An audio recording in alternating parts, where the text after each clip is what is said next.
Israel, the Israelite School of Universal and Practical Knowledge, under commanding General Yohana, presents the Lord's 55th Annual Passover. That's right, the Lord's 55th Annual Passover is rapidly approaching. Commanding General Yohana is calling for all blacks, Hispanics, and Native Americans to remember what the Lord did for us by saving us from our oppressors and choosing us to be a special people unto Him, the real Jews and Israelites. Passover will be held in Durham, North Carolina. Pay your Passover fee. Anyone 17 years of age or older must pay $200. Come and enjoy fresh lamb, unleavened bread, and the Spirit of Christ. Can't wait to see you all there, Israel. Shalom. Cabins on streets and corners, all is feeling righteous. Real particular, nobody else there to compare to. Train for war, men of war, and warlike apparel. Prefer our leaders, can't get between us. Israel, the Israelite School of Universal and Practical Knowledge, under commanding General Yohana, presents the Lord's 55th Annual Passover. That's right, the Lord's 55th Annual Passover is rapidly approaching. Commanding General Yohana is calling for all blacks, Hispanics, and Native Americans to remember what the Lord did for us by saving us from our oppressors and choosing us to be a special people unto Him, the real Jews and Israelites. Passover will be held in Durham, North Carolina. Pay your Passover fee. Anyone 17 years of age or older must pay $200. Come and enjoy fresh lamb, unleavened bread, and the Spirit of Christ. Can't wait to see you all there, Israel. Shalom. Cabins on streets and corners, all is feeling righteous. Real particular, nobody else there to compare to. Train for war, men of war, and warlike apparel. Prefer our leaders, can't get between us.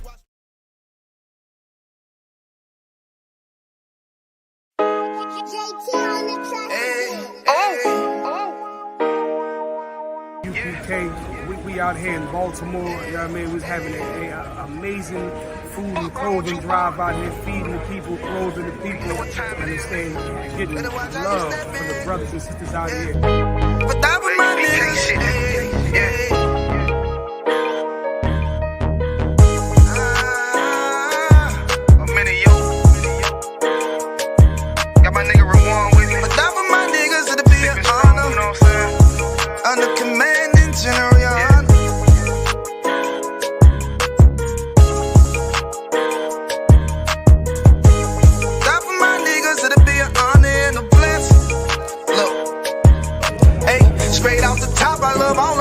That shit ain't gon' stop till we on top and we ballin', my nigga. We be fly as fuck, you know them bitches be stalking my niggas. That shit'll never change and it's the same with all my niggas. City to city, I should be at home, that's what my ribs say.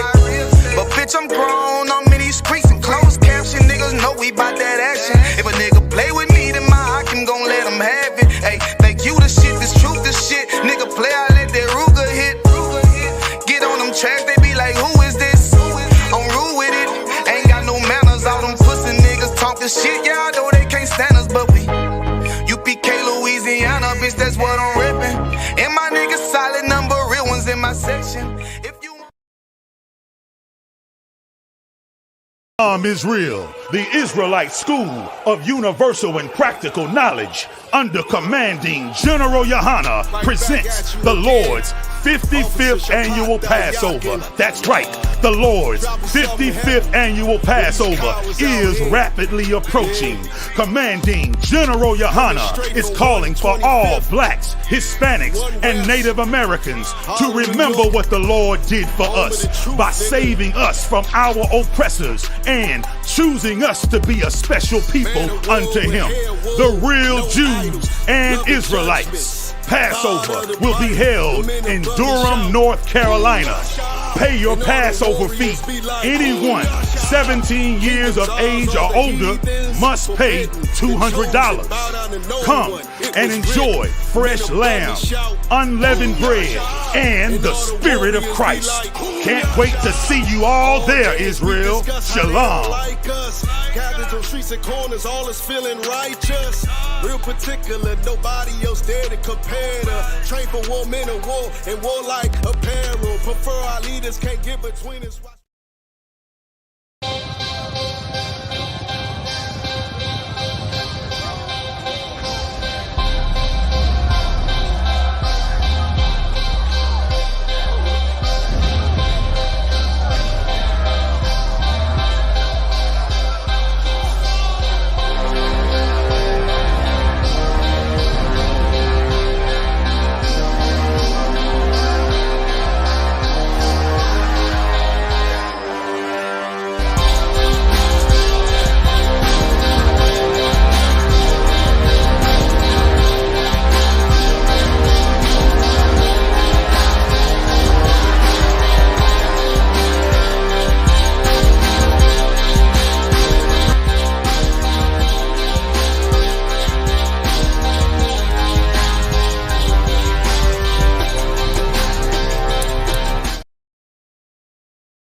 Israel, the Israelite School of Universal and Practical Knowledge, under commanding General Yohana, presents the Lord's 55th annual Passover. That's right, the Lord's 55th annual Passover is rapidly approaching. Commanding General Yohana is calling for all blacks, Hispanics, and Native Americans to remember what the Lord did for us by saving us from our oppressors and choosing us to be a special people unto Him, the real Jews and Israelites. Passover will be held in Durham, North Carolina. Pay your Passover fee. Anyone 17 years of age or older must pay $200. Come and enjoy fresh lamb, unleavened bread, and the Spirit of Christ. Can't wait to see you all there, Israel. Shalom. Captains on streets and corners, all is feeling righteous. Real particular, nobody else there to compare to. Train for war, men of war, and warlike apparel. Prefer our leaders, can't get between us.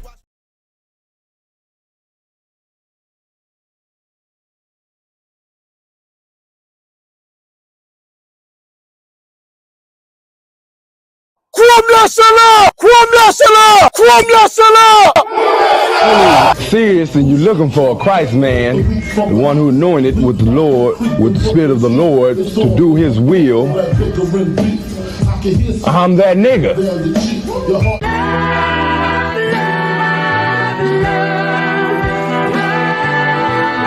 One West, 125th Street. Look, y'all put your faith in presidents like they gon' change this country. Run the league and let y'all play cause y'all gon' make them money. Fuck Obama, he ain't come here on Congo. American honor don't lack no soldiers. Through the Spirit of the Lord, we don't lack no soldiers. You understand? Saint, black, Hispanic, Native, they hate your ass the same. Hate Christ and they image, hate you as a slave. God ain't all love, scriptures say you hate African soft niggas, they know we not the same. School to prison pipeline to get you off the streets. Put you in the cell toilet connected to the saint. Molested as a kid, she prostituted as a teen. The byproduct of Martin Luther King dream. They just took the yoke off, my nigga, we ain't free. We living bleak in these wastelands of poverty. If you don't know the truth, then the lie sound promising. Prophecy, gift and the curse. Dylan started killing, they was sitting in church. Black folk forgave him, man, this shit is absurd. You should never love your enemy, that shit ain't gon' work. Yeah, fuck dying on your knees, you better die in glory. Man, I joined the UPK, taught me the art of warring. I took a nigga life like mine to be recognized. I feel that pain every day, it can't be reconciled. Pops banging, my sister a prostitute. My brother got life, and somehow I still found the truth. War ready, no cowards, no excuse. Fuck reparations, you can't bandage no open wounds. blood on the leaves, body swing hung from a noose. I was on a run in Nashville and I found the truth. I called the school, classes being held by the shock on my life. I want to be a gangster like a cop. Do this for my brothers, real brotherhood. Everything we do, we got it out this book. My nigga, I can never be no African. UPK the only authorized acronym. I'm passionate about my brothers and sisters. We in hell, I ain't got nothing against them. That's another religion. If it ain't under your honor, Amy murdered by them and got a hug from your honor. That's the way out for a coward in my observation. They don't fear the Lord, they indoctrinated. Wolves in sheep clothing, Joe Osteen. Real priest bringing back black royalty. One West on my headpiece, ranking order. Can't let them trick me off the streets, I gotta raise my daughter. I got brothers at the border ducking ICE agents. I got the name change, it was life changing. My family thought it was a game, put on all black, they said I was going through a phase. It's more of us in jail than it was slaves. Aquí somos la Escuela Israelita del Conocimiento Práctico Universal. Hoy estamos aquí. Lord Commander General Yohana na ISUPK.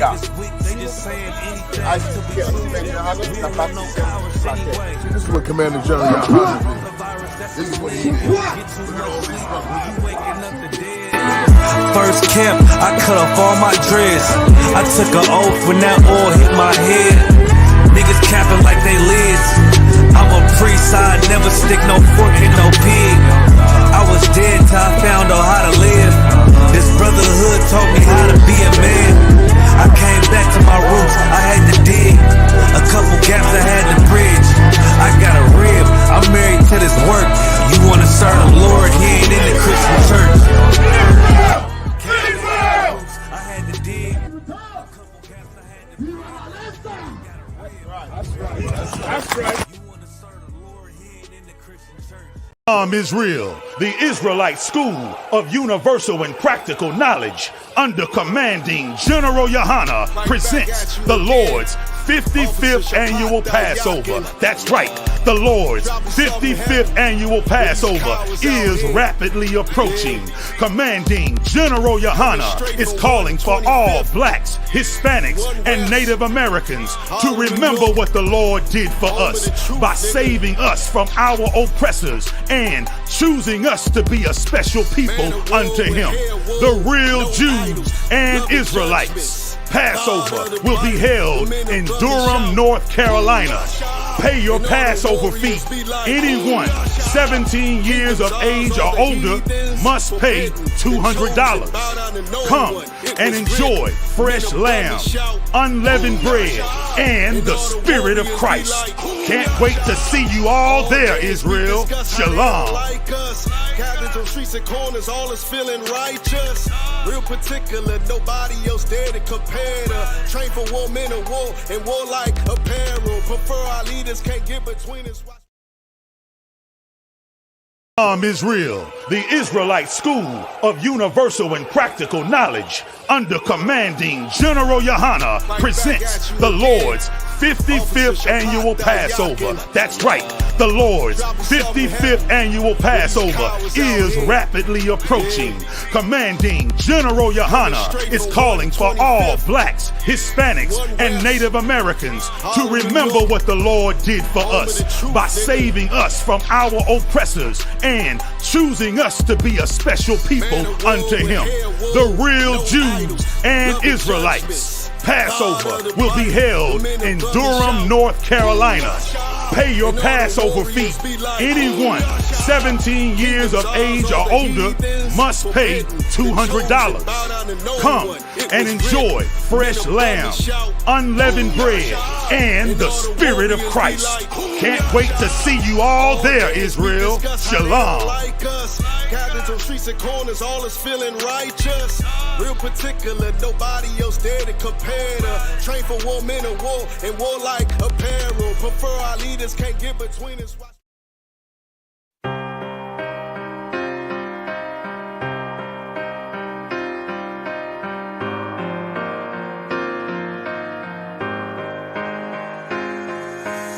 See, I was born to be a soldier. See, I was born to be a soldier.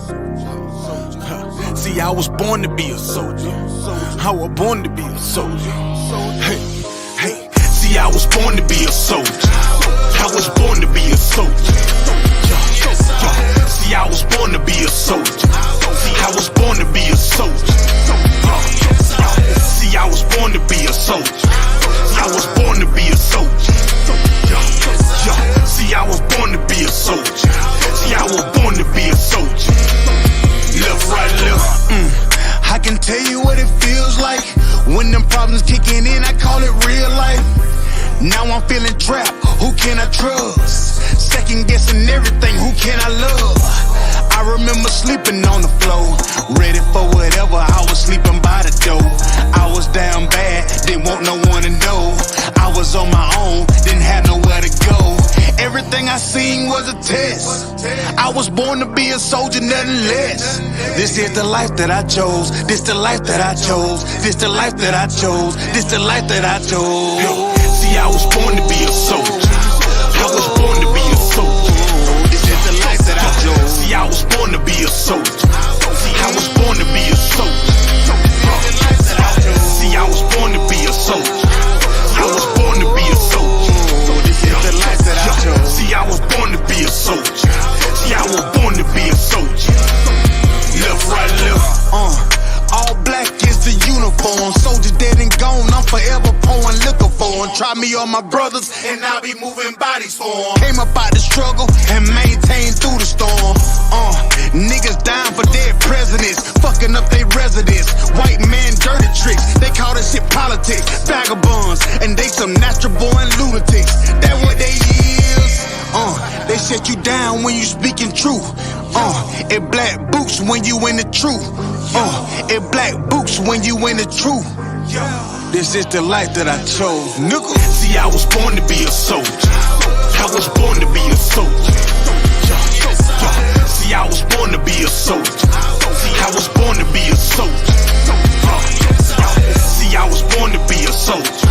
See, I was born to be a soldier. See, I was born to be a soldier. See, I was born to be a soldier. Left, right, left.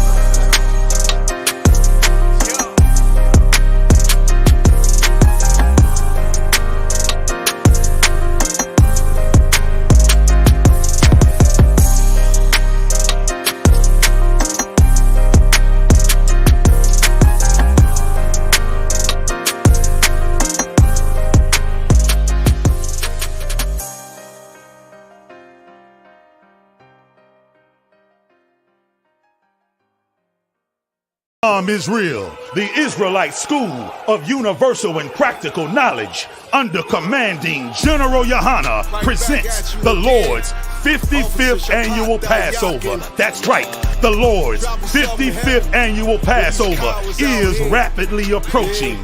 Commanding General Yohana is calling for all blacks, Hispanics, and Native Americans to remember what the Lord did for us by saving us from our oppressors and choosing us to be a special people unto Him, the real Jews and Israelites. Passover will be held in Durham, North Carolina.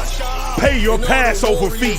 Anyone 17 years of age or older must pay $200. Come and enjoy fresh lamb, unleavened bread, and the Spirit of Christ. Can't wait to see you all there, Israel. Shalom. Cabins on streets and corners, all is feeling righteous. Real particular, nobody else there to compare to. Train for war, men of war, and warlike apparel. Prefer our leaders, can't get between us. Hey, Shalom Israel, Shalom, escucha. Esté atento hoy a la negra vista a las 9 de la noche. You heard it, la verdad. Shalom.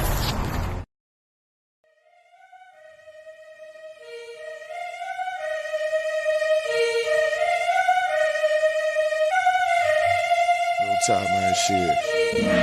Make sure you let these niggas know what time it is, man. You know what I'm saying? Get on this motherfucker. Let these niggas know what time it is, you understand? We royalty. King Ty really one of the realest. I survived drive-bys from them killers. Like I got 9 lives, I got 9 wives. I said fine wine with them bitches. I'm spitting fire bombs in your city. I got like 8 or 9 niggas with me. And we all ready to die in a minute. One West, we the best in the business. I get offended, I fuck niggas fended. Talking they get it, but niggas is timid. Rappers is softer than linen. Catch me out parking lot pimping. What more could I give them? I've been the hottest forever. Why would I lie about cheddar? I could do better. I just put loyalty first. Royalty coming whenever. Pull off in the Jetta. Curve she on me, you sweater. My fault like wearing a sweater in summertime weather. Haters so salty, no pepper. You not that seasoned or clever. I'm with the rebel. Used to pump bass with the treble. Baking a cake in a kettle. I used to cook up the work. Now I just cook with the metal. Gotta keep foot to the pedal. Yeah, let me give it gas on the highway. Let the music blast on the calm day. Break the Glock down into 3 parts. Put the 3 together like my Najee. Sippin' like Bombay with my enclave. Got my mind made. Ain't no time waste. No.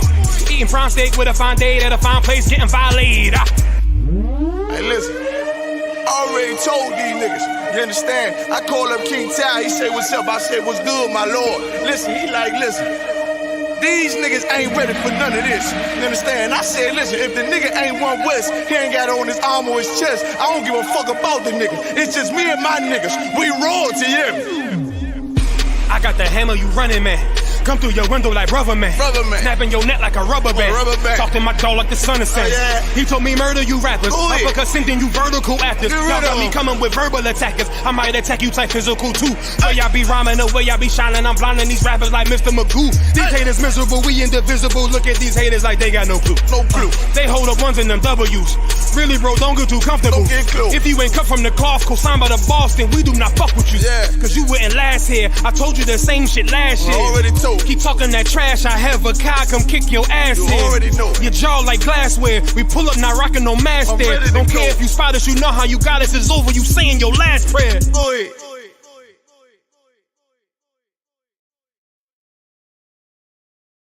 Israel, the Israelite School of Universal and Practical Knowledge, under commanding General Yohana, presents the Lord's 55th annual Passover. That's right, the Lord's 55th annual Passover is rapidly approaching. Commanding General Yohana is calling for all blacks, Hispanics, and Native Americans to remember what the Lord did for us by saving us from our oppressors and choosing us to be a special people unto Him, the real Jews and Israelites. Passover will be held in Durham, North Carolina. Pay your Passover fee. Anyone 17 years of age or older must pay $200. Come and enjoy fresh lamb, unleavened bread, and the Spirit of Christ. Can't wait to see you all there, Israel. Shalom. Cabins on streets and corners, all is feeling righteous.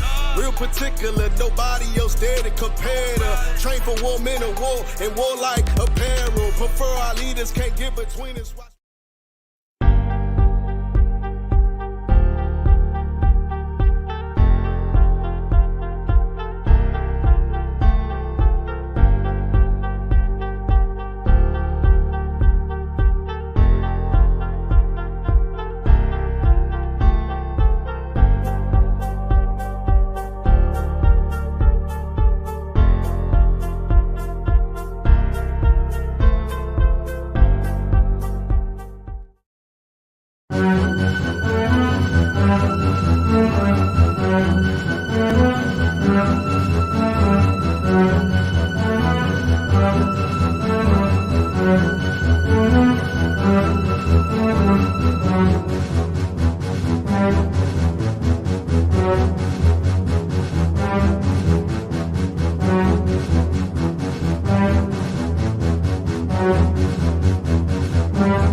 Hey, how y'all feeling now, Hebrews?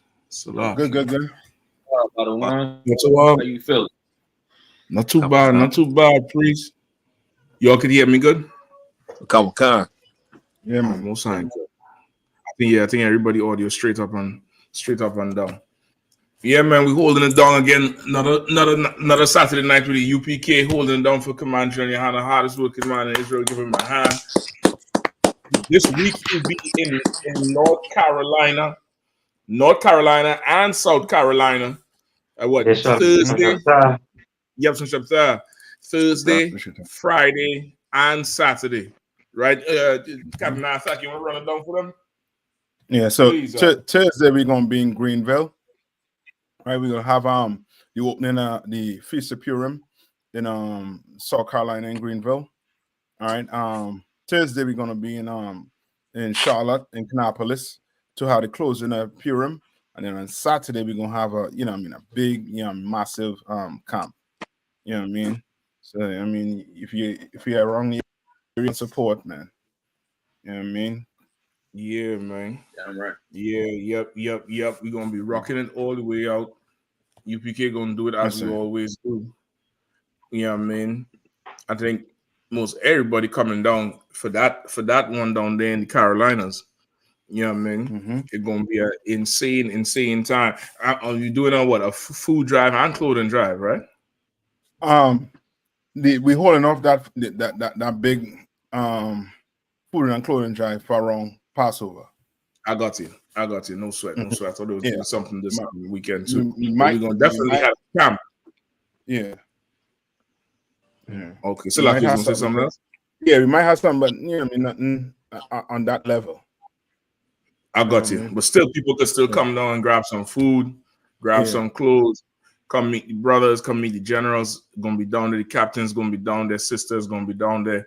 We're gonna be rocking it out. And we warming up the Carolinas for April because April from I don't know. I think it's gonna be April Fools the whole month. It's gonna be April 1st everything that month because they're not gonna believe what we're gonna be coming there with. You know what I mean? So you know what I mean. We had the usual suspects inside as per usual. You know what I mean? As y'all already heard from Captain Nathak, he's gonna be down there holding on that Passover, rocking it out. You know what I mean? We had Captain Kwam from the West Coast. Kwam, I don't know if your signal is jammed up or what, but you kind of going in and out, kind of fuzzy with you. You know what I mean? You might want to check and see if your signal get in trouble. Okay, let me check a look. All right. Of course, we have Kazakh, Officer Kazakh on the inside. You know what I mean? That is with smoke from the chariots. And Officer Sawapiala also too on the inside, holding it down. You know what I mean? I think Captain Kahan is about to come on through as well. He's gonna be, sliding on through. Listen, man, if you all have any questions in the chat too, you'll put them in, or any stories really that you would want to that we ain't cover or we ain't brought out that you wouldn't want to hear. If you're in the chat, definitely bring it forward. You know what I mean? Definitely bring it forward. I think we have a few people inside. Jayla Brown checking in from Shreveport, Louisiana. Salakia, Shreveport. Shalom. Who's this? Trooper Kwam Pa checking from Raleigh, North Carolina. I mean, you got to move from Raleigh. You got to move from Raleigh. You got to move out of Raleigh, boy. Priest and Officer Naquab checking in from Portland, Oregon, and Pacific Northwest. That's your zone, I believe, right? Zones under command. Yes, sir. You know, man. You're damn right, damn right. Angela Nuno checking in from Los Angeles, California, West Coast again. Bayana Banyamian checking in from Florida. Meech Rouge checking in from the Bay Area. I believe that Kwam, that's you again too, right? Sir, manager Giannis. It's a lot, yeah. I ain't gonna shout out zones no more. I'm gonna just call the names, brother. It's a lot. You're right. It's Trooper Iwa Palad, Officer Mawasa. You know what I mean? Check it in. I ain't gonna say from where. You're damn right. From Georgia, under Commander Jerry Hanna. Officer Mara Allah, Yabshin Shabbat, Just Art and Paint, as per usual, always in. Yep. You know what I mean? Is that the Shawnee checking in from New York? Sasha Ra, Shalom, Amanabath, Shalom sis checking in from Vegas. Al-Wapanya, Barak, Yahweh, it's General Q checking in from all over the world. Yeah, we big up General Q always. Yeah, we supported Sister Thakwa, Shalom sis.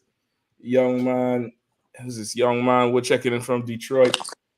You know what I mean? Nazamana, as per usual, from Louisiana. Ayan Lawana checking in as per usual, always rocking. You know what I mean? There are so many others. So we're gonna definitely touch. We're gonna come back some more. Y'all keep supporting, share the stream, like the stream, subscribe, put us in all your different groups and pages. Make sure share it around. Let people tune in, man, because this is the last beacon for news right now. We're getting ready to cut everybody off after once this election get through. Shit, we might even last that election. Might even last to that point because they surely they're going through it right now. Yeah. You know what I mean? So where you want to start? Which one, boy? Did see something earlier on there was a pastor or something about some more money laundering. Yep. You know what I mean? Another pastor out here. I mean, they Lord making them take hills. He's a known pastor too, right? I think so, if I'm not mistaken. Yeah, I think he's a well-known pastor, if I'm not mistaken. Yeah, I mean, I think that's like number 9 or 10. 18. I could catch up with yours in a second. Hold on.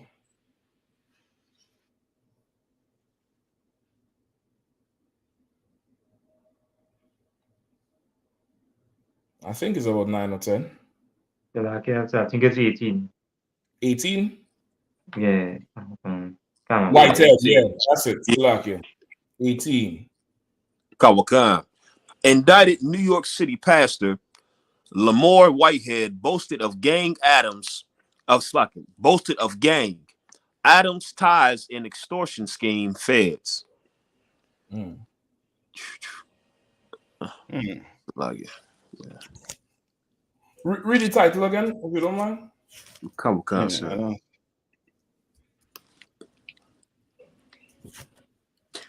Indicted New York City pastor Lamar Whitehead boasted of gang Adams ties in extortion scheme feds. Go ahead. Kawakan. Lamar Whitehead, a criminally indicted pastor who so like this article has a pop-up. Yeah.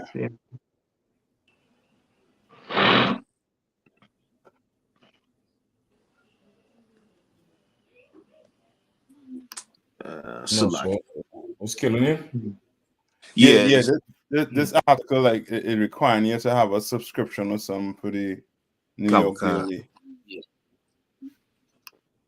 See, we could pull it up somewhere else then. Right? I believe this is the pastor that had the that did the fraud in New York the time. This is the pastor where they ran in on him during the sermon and robbed him. Yep. Yeah. Took his chains. I don't know if you all remember. I think they ran in the church with some guns, took his chains, and he claimed it on the insurance or something. Everybody was saying the whole thing was a setup for the insurance. Right. I think this is the same one. Yeah, Kawakan. If you don't find it, we could move on. I got one right here, sir. Indicted Brooklyn bishop boasts mayoral ties and extortion plot. Feds. Lamar Whitehead, a famously stylish Brooklyn pastor arrested in 2022 on fraud charges, spoke of financial ties to Mayor Eric Adams, Brooklyn's so-called bling bling bishop allegedly boasted about his connection to the mayor's office while extorting and bullying a businessman for $500,000. Bishop Lamore Whitehead, the bishop famously robbed 2 years ago of jewelry during a live stream sermon from his Brooklyn church, made extraordinary claims about his connections to New York City government officials. In court filings, Manhattan federal prosecutors allege that Whitehead swindled a parishioner, lied to the FBI, and falsified bank documents, in addition to extorting the businessman Brandon Belmont. I think 50 needs to pull him in on Power. That's a hell of a character right there. Yeah. That's a hell of a character right there. If Snoop ever gets sick, he easy filling for BMF. Right. He already have a gangster pastor on that series. But this one here, this is he following, he want to be part of the crime family. He want to be part of the mob. Mm-hmm. And he ain't giving it up. He ain't easing up at all. Right. Khan says another of the charges relates to former parishioner Pauline Anderson, who says Whitehead convinced her to invest nearly $90,000 of her life savings into a real estate scheme. Yikes. Prosecutors said Whitehead falsely represented that he would help Belmont gain favorable actions from the New York City government via a specific New York City government official who's referred to in court papers as the official. That's the official down there. That's the official down there. That's the mayor. He there with the New York mayor. Yeah. So like I said, that picture right there look a little suspect. I don't know what's going on with them two right there. That's a little too close. Everything about that picture is screaming Christianity. I'm understanding it. Like you see the pink glasses he got going on. Everything is a little off me right now. Listen, all you need right now to complete that picture is for Usher to rise up in the background. If Usher rise up in the background there, get her face. Oh man. Listen, it's crazy. Same thing Black Dazzle saying. Those pink glasses tell it all. I'm trying to tell you, pink glasses with no glass in it. Right. He's wearing it for wearing it.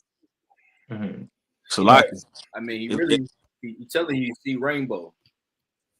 I mean,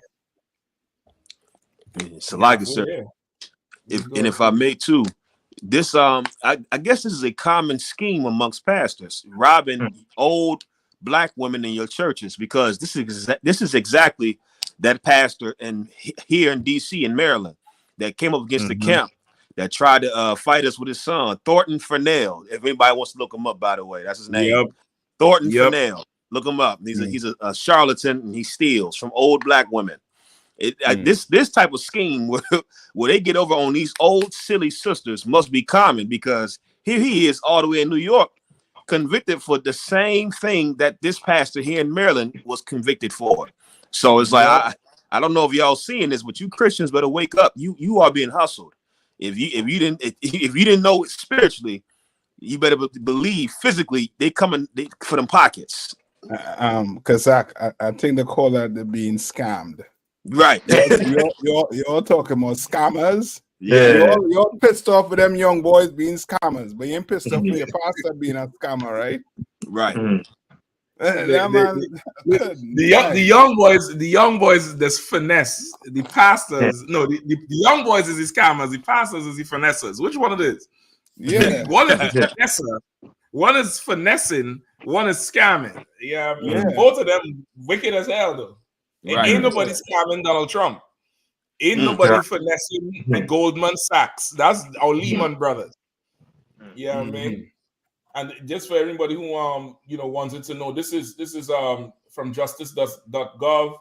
Maryland man indicted on 13 counts related to financial exploitation of 2 elderly district residents.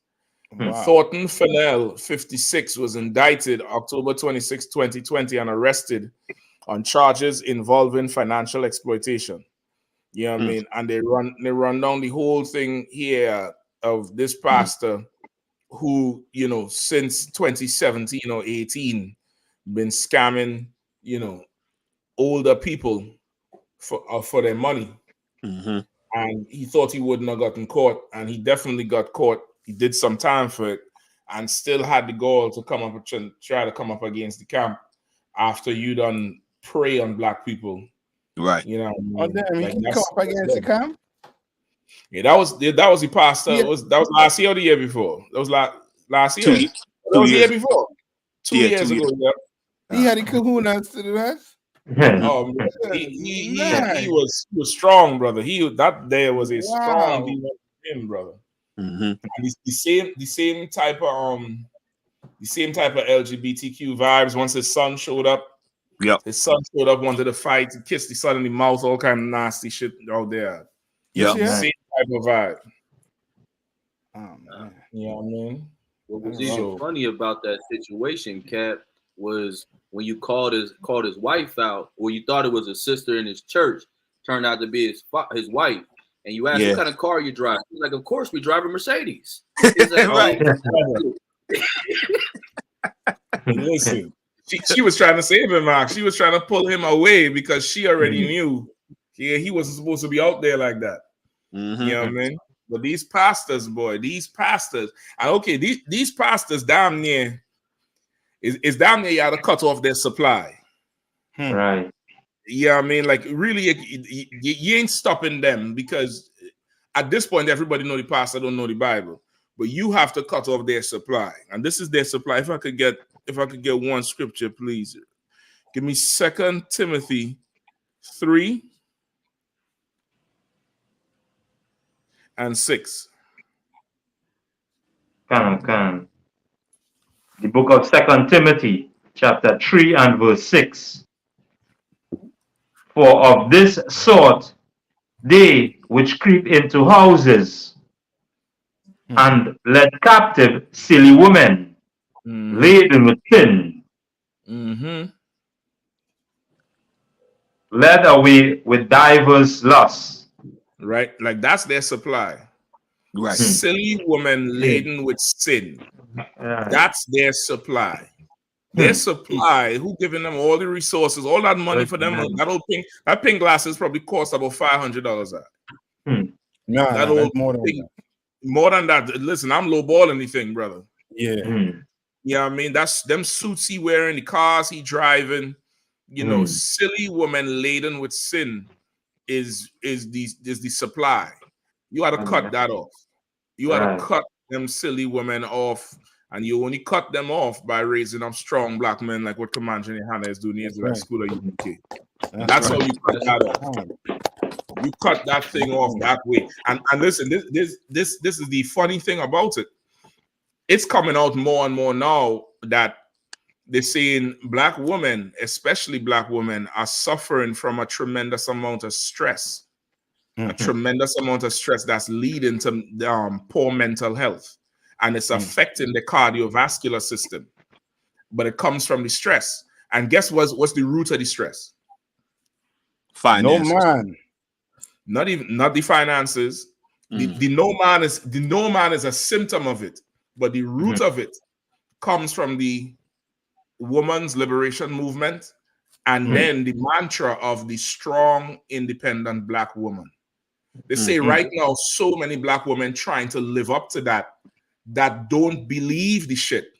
But because that's the current, that's the right now, that's the present tide that they're swimming in, they can't really go against it, but they don't really believe that shit, and they're tired of trying to be the strong, independent black woman. And they're tired of this shit. The shit is affecting them biologically. Right. Go ahead. No, I was just saying that too. I remember watching a video on a woman. Forget if she was you know what I mean, what nationality she was, but she was basically cursing out the that whole movement, that whole woman liberation movement, where she was saying, I'm 40 years old and I don't have a man, I don't have kids, and it's because I believe in this whole feminism, you know what I mean, crap. You know what I mean? And she was upset of the whole fact. You know what I mean? Because they tell them they don't need a man. Right. You understand?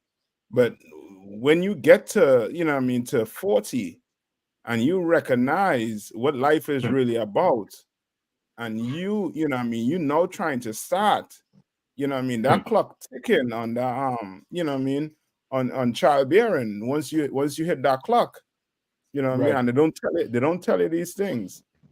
You know what I mean? They don't explain like reality to women. Like the reality is, you know what I mean, you gonna want a child, you gonna want a man, but you trying to stop yourself from nature. You know what I mean? Of course, as I say, you're gonna be stressed you know what I mean, stressed the hell out. You know what I mean? Yeah, because it's not natural. Yeah. It's not natural. It's not natural for that. And okay, now they're coming out with these stories about it because so many sisters are not just having mental breakdowns, but they're having heart attacks, stress attacks, and anxiety attacks. So it's coming out now. But now, with that said, what's really happening with the kids? Yeah. What's happening with the families and these pastors? This is who's their supply.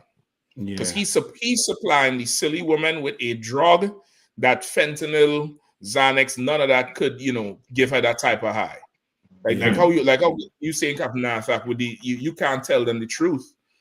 You know what I mean? They're so delusional. The delusion comes from the pastor. Right. The delusion, you know, it's cemented. I shouldn't say comes from, but it's really cemented with the pastors like this. Because he dressed nice, quote unquote, wearing all the gay apparel, like what they say in James, you know, a ton of money and splurging just like a woman would, just like a female would, and that's appealing to her. And she goes in there and listens to all the lies, and it helps her, you know, go through the day. And that's really his supply. So you wanna cut off, you know, preachers like that. You wanna cut off slime balls like that. You gotta, you know. You got to keep a bag of money in the house with a lock on it, and when she's ready to, you know, pay the bills or buy shoes, you got to come to you. But you got to cut off that supply. Yeah, I mean, it sounds extreme, but in some cases, that's what you got to do. And listen, it ain't strange because guess what? Lord forbid you end up in a situation where the state had to come into your house and take your kids and take hold of you. Guess what? They're taking hold of your income. They're going to take hold of your income. They're going to make you write down what you spend your money on, and they're going to help you spend your money. So what I'm saying is not far-fetched. It's just because it's somebody black saying that you'll have a problem. But when the oppressor sees the social service office, you're going to gladly hand it all the way over. Yep. You know what I mean? This article here, go ahead. Still like it, brother. No, I just want to say, because the point you're bringing out, as you read the script, you know, it more or less kind of open up the mind again, in the sense that when you really look at the women in the ISUPK and the commanding general, and it's a real far-fetched thing, and we had to sit to water again, you know, for commanding general, and again the general, the council with these women and them coming out from that state, you know, and really looking, because now these women are real precious inside here, and you really look at it, real precious. And again, you know, you hit the nail on the head there. You hit the nail on the head there. I don't know. Sometimes we go to these cookouts in these cities. Brothers who are rollers will always hear me say it. I ain't trying to go to the club because what's the point? Yeah. What's the point? There's really no point. Yeah, I mean, there's no point. Like it's like you're hungry and you go in the kitchen, but you're not gonna eat. You know what I mean? Because what's out there, brother, it's ridiculous. You know what I mean? It's absolutely ridiculous. You ain't never liar. I just want to bring this out for you all here, right? For everybody, rather. Oh shit, so lucky. Okay, this article here is from the healthevolution.com website.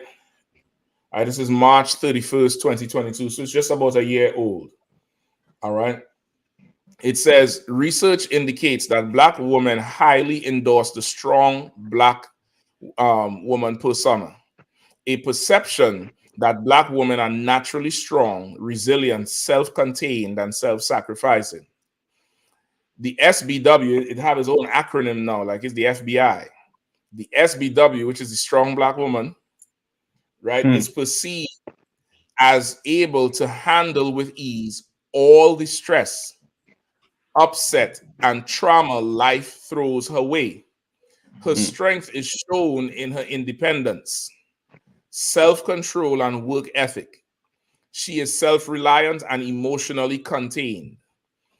She does not need emotional or financial support. And if you look, those two statements there, they have a little 1 and 2. I don't know if you're seeing them, right? By ethic and contain, because those comes from studies they did. And it's a quotation from that study.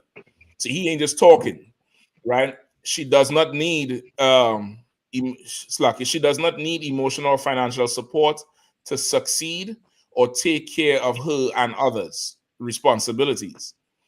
Again, that comes from a study. She works tirelessly and without complaint, always doing more, even if what is asked seems impossible. And that all those fake goals and fake standards comes from that woman's liberation movement, and of course our oppressor, the so-called white man, because he dresses all these things up in glitz and glamour. Like what we just read here, when you read it, you realize, okay, this is really a game they're running on sisters, because there's nobody independent and nothing. There's no, you saying you're independent, that's a whole lie. You hear it in the music. I got it from the bottom. I did it on my own. You didn't do shit on your own. Somebody helped you along the way. You're always going to need help. You're always going to need support. You're going to need somebody to watch your back while you sleep. You're going to need it. But this gets dressed up. How? Beyonce. Who run the world? Girls run the world. Who runs the world? Girls run. It gets dressed up in glitz and glamour. It gets dressed up. Put all his things in a box to the left, Meanwhile, she going home to her husband, though. She not handling everything herself. Right. She telling you to be strong and independent. Meanwhile, she has the beehive. She has a whole network of support while telling you to be independent. It's a whole game. It's a facade. It's a lie. And it's delusional, like what Captain Nathak was saying. Let me get a little more. But evidence suggests that the degree to which a black woman identifies as a strong black woman can limit her ability to cope well emotionally, generating adverse mental health outcomes related to stress, anxiety, and depression. Now understand that, brother. Man. And we are people who we could never get proper diagnosis from a health professional, proper diagnosis from anywhere. So which means there's a ton of sisters who's don't even know this is what's going on, and we self-medicating. Now you're seeing where the demand for all these drugs coming from. You understand? You do most men and women in the world self-medicated in some way, form, or fashion. And it coming from that lifestyle of I'm independent and I'm strong and I can do it on my own, and you can't. You're crying in the car to work. You're crying in the bathroom. You're having breakdowns. You're zoning to hell out. You're literally zoning out. And you don't know why, because you're listening to the oppressor and not your husband. Sure. You want to be strong, and this not you. You can't do that. That's not in you to be. And let me rephrase that. It's not that you can't do it. Your idea of strong is absolutely weak, and that's why you're falling apart. Yeah.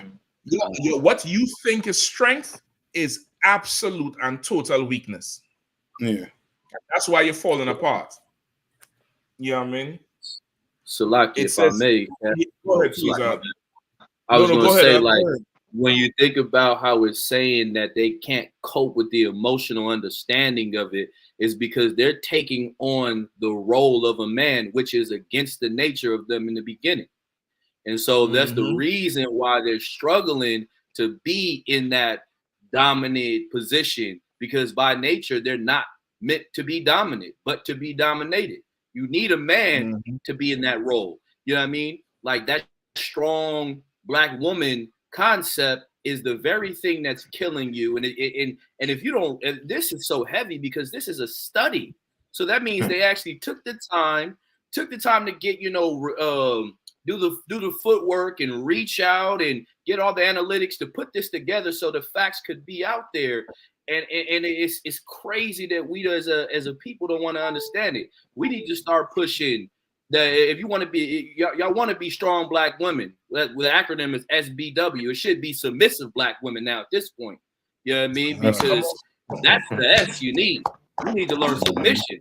You know what I mean? Because the reality of it is that's what's going to save your life. You stressing, learn to be submissive. You stressing, learn how to get in that kitchen and cook. You stressing, learn how to take the back seat and let a man lead you. And you'll find yourself living longer and you'll find yourself happy, like Captain Ayathak was saying, them ladies out there getting to 40, and then you want to have a family and you forget that your biological clock ended. You're in geriatric pregnancy time frame. It's gonna be hard for you to have a child. Then not on top of that, now you try to do IVF, which is in vitro fertilization. You're paying $20,000 to try to get artificially inseminated. You can only do it so many times without tearing up your womb, and then you don't even know if you're going to be able to have a child. It's so many things and factors that this beast has put in place to destroy you, and he's doing nothing but taking money out of your pocket just as much as that pastor is. So like y'all, you. Nah, listen, man, give me my hand for that breakdown right there. Like that's so right, Kwame, and that's why in the UPK you have a shirt called the sisters have a shirt called "Submission is My Strength." It's super spiritual, and to a woman in the world, submitting is like it's like terrifying. It's like putting you in handcuffs. It's like it's like catching a wild rodent in a little cage. You ever see how they pass out in the cage? Submit to who? And you start looking to hell. But you don't understand that that's how you escape this nonsense that's going on. You acting all tough and strong, and as you go into slave and you go into work and you're buying this and buying that, and you so fierce this and fierce that. And the minute you turn them keys and you open the door and you come inside and nobody there, you are crying to the walls. Right. You are having suicidal thoughts. Especially You're doing all kind of things. So, go ahead, Salakia. Especially if it's snowing and the battery's dead. Damn. Oh, Salakia, it's like a clown. I see it coming through, bro. Go ahead, it's a winter storm and them batteries dead. But on a serious note too, you know what I mean, as what the brother was bringing out, like brothers and sisters, you know what I mean, if you're watching the show, what you're gonna have to ask yourself is this: the Lord already put the Bible, which is the manual on life. You understand? Right. He explained to you that the woman is the weaker vessel. She cannot take on that type of stress. The Lord knows what he did. Now, the oppressor, he has to come and now try to say the Lord, he doesn't know what he's talking about. Woman, you could be independent, just like the serpent in the garden. Now you're being beguiled like Eve into thinking you could be independent. You could be like a god, right? Until, as you know, I mean, Captain Meshach saying, you open them doors and there's nobody in them in that door, nobody in there, but them four walls. You understand? Like we're gonna have to start waking up and realize that we've been played as a people. It's not in our woman culture to be, you know what I mean, to be thinking that they don't need a man, they could be independent. That's not in our culture. You know, you read the Bible, you never hear a woman saying, you know what I mean, speaking about she could be better off by herself. Our scriptures about taking care of the widow, taking care of the woman, you know what I mean, who don't have a husband. You understand? Right. It has nothing to do with that whole being independent come from the oppressor, who is the snake in the garden, and he is continuing to beguile Eve. You know what I mean? To this day, 2024. Right. You know what I mean? Yep. Yeah. Like you so right, because okay, the stress and the anxiety and the depression that comes with being in solitude. I'm sure if if they continue with this and they do a correlation with people who's faced like solitary confinement, they're going to find measurable levels of the same stress, anxiety, and depression. Yeah, because you're really isolating yourself socially, spiritually, and emotionally. When you were made to have a bond by a certain age, you're really like you have to create that bond and then trade that bond. Like not natural life, you grow up in a family, you're gonna have a bond with your siblings if you have siblings and your parents. Then after you start making bonds with your peers as teenagers and adolescents. Once you get to adulthood, then there's a whole other level of bonding that happens. And now when you come and you tell somebody they're strong and they're independent and they don't have to do this and do that, and they abandon the role that would give them the bond. Like the bond in the household is I'm the child, this is the parent. I do what the parent says. The parent makes sure I have a roof over my head and make sure I have something to eat. I could get to school. There's so many things the kids don't have to worry about because they fall into that role. But now when there's not that role, that child becomes stressed because now they have to feed themselves. Now they have to, they have to see how they get to school. They have to figure out things, and something is going to start suffering. Usually it's their grades, usually it's their social life. Now take that and advance that into adulthood. There's certain things as a woman you should not have to worry about. But because our people through these damn pastors done bought into the strong, independent black woman, happy life, happy wife, you can't tell her nothing. All that put together is destroying her. And destroying her is destroying the household because 9 out of 10 times she ends up with the children anyway. Like Cap. You know what I mean? Go ahead, Cap, please. Talk about looking for love in all the wrong places. Come on with it. Like just a backdrop on this so-called past Valentine's Day. A lot of black women, they love to talk about red flags and red flags this. Well, the red flags got ignored because of a red ribbon this Valentine's Day. All this narcissist talk, you accepted gifts from narcissists this Valentine's Day. Right. Yes, you did. For all the black women out there. And I don't want to hear anything about love bombing and all that, because every gift that a man bought you, you took. Now you want to talk about being emotionally unstable? They have holidays for that, and you celebrated it. So these things here, it just goes into what is heavy. What Captain and I talk about out the weaker vessel. You know what I'm saying? Like it's things that a woman, her strength is not in it. Submission must be your mission in life. That's right. Along with all the skills and accolades and the level of degree of understanding you get in whatever practice, your purpose is to be a helpmate for your man, and then also an extension for your nation. That's right. The problem is a lot of women have careers and no purpose. That's why they empty. That's why they go home and I have a career, I have a degree, but you don't have a purpose. Purpose is something more spiritual. You have women that's buying land, that's building land developments. You got doing all kind of stuff, but they don't have no purpose. Where ISUPK is where you're gonna get your purpose. That's right. So like I yield. Yep, you're so right. And if I could too, is like there is something that independence that you're subscribing to so strong. Because you subscribe to the independence so strong, there's a muscle you're not exercising. And that muscle is to be able to trust wholeheartedly in that man in the house. And that muscle is very, very weak, which is why you question everything he does when he there. And you question him so much that when he not there, you tell yourself you could handle it because you want to rely on you. There's a certain amount of strength in yielding, like what Captain Kahan said and Captain Nathak was saying. The submission is the strength. Like there's like sisters be watching us on the street and talking about they wish they could do that and they could be a soldier. You could do that in the house. You could yield to that man in the house, and you practicing to yield like that, it would give you such strength in handing over that type of independence you want to him. you will now realize what your purpose is.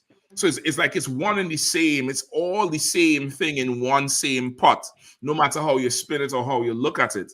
And while our sisters suffer, these damn pastors is, running amok. Joel Osteen, all of them, T.D. Jakes, all of them is getting a supply from these women because, of course, they're independent now.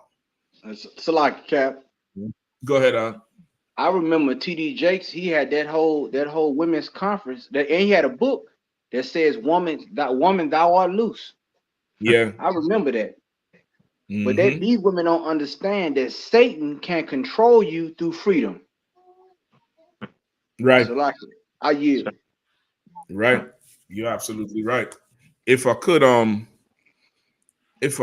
could you finish read what's on the screen there, please, brother? And then I just want to pull one scripture, and then we could go ahead and move. Starting at taking a toll. Yeah, please. Kawakan. Taking a toll on Black women's mental well-being. Black women face unique stresses poorly understood in treatment circles. Black adults in general, and Black women in particular, are more likely than white women to report feeling sad and hopeless some of the time. The detrimental impact of racism on African American women's mental, emotional, and physical health throughout their lifespan is well documented, and Black women diagnosed with postpartum depression are less likely to accept medication recommendations and therapy. You understand? Like it's a how they say suffering in silence.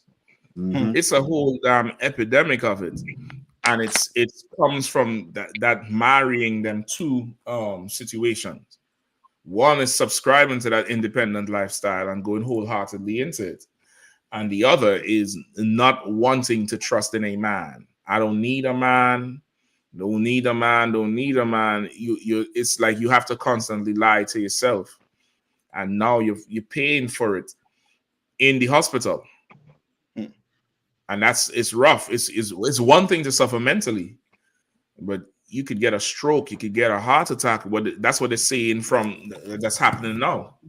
They're saying these things is extending further and affecting medical health, in a way that they haven't seen before. You know what I mean? So it's rough. It's absolutely rough. So, like I said, if I may too, Yeah, and this article you brought out is so heavy because when you really look at it, this shows just how diabolical our oppressor is.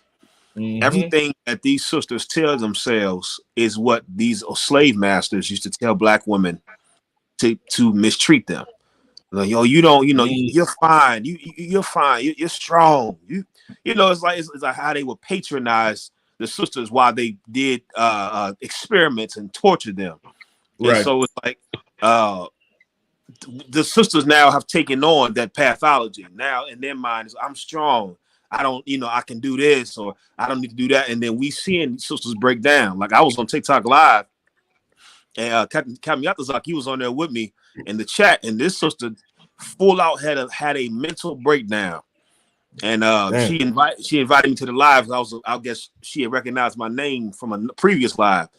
So I'm just sitting there, and I'm like, I can see the demons on her. I'm like, this sister is having a mental breakdown, and she has nobody to go to. So she's here on TikTok live for the world to see her breakdown. And and the thing she's saying is like, she's tired of being strong, but then she turned around and say, she don't need a man. And a man is not the solution to the problem. It's like she was all over the place. And I'm like, sisters have been duped. Y'all have been duped and believe in the lies of the oppressor, man. And he lied to you to benefit him. And it's working. And it's destroyed you and our family and our people. Yep. You ain't never lie. You absolutely ain't never lie with that. Like as you saying, like she on there having that full out breakdown because the escape from it, at a crossroads, it's a conundrum. Right. It's like, okay, I'm tired of this shit, but the alternative is I had to go be under this man. And that's what are we talking about?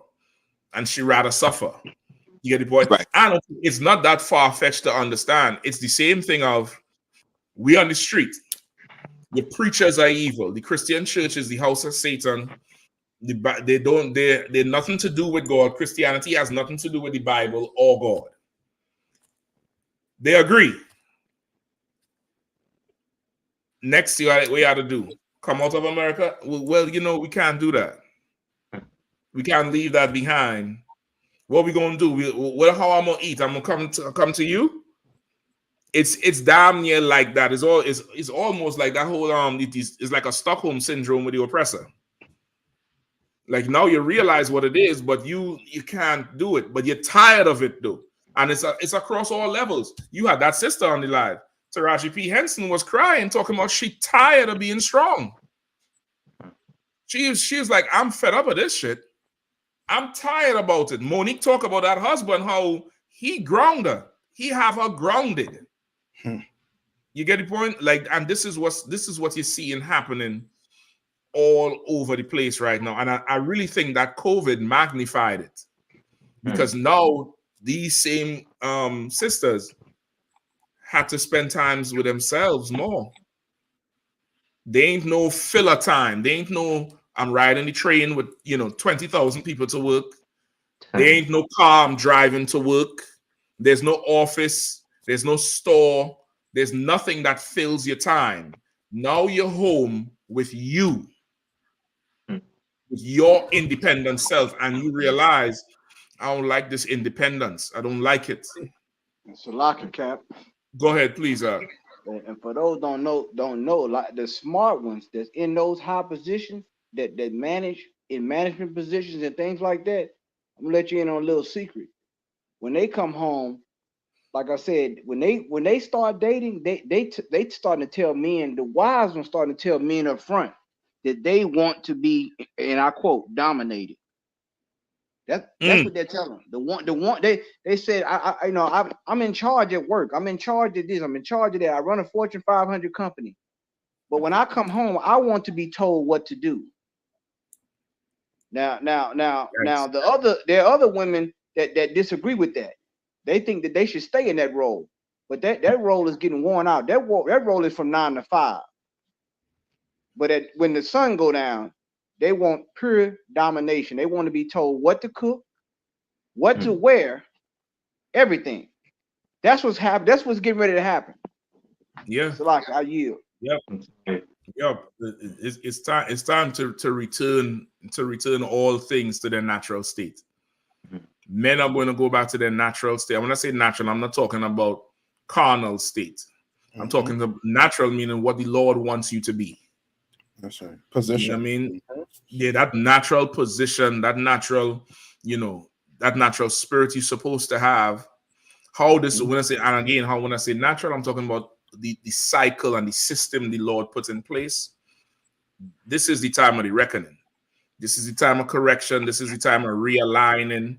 This is the time of reset. Everything is going back into its proper place because it's not working.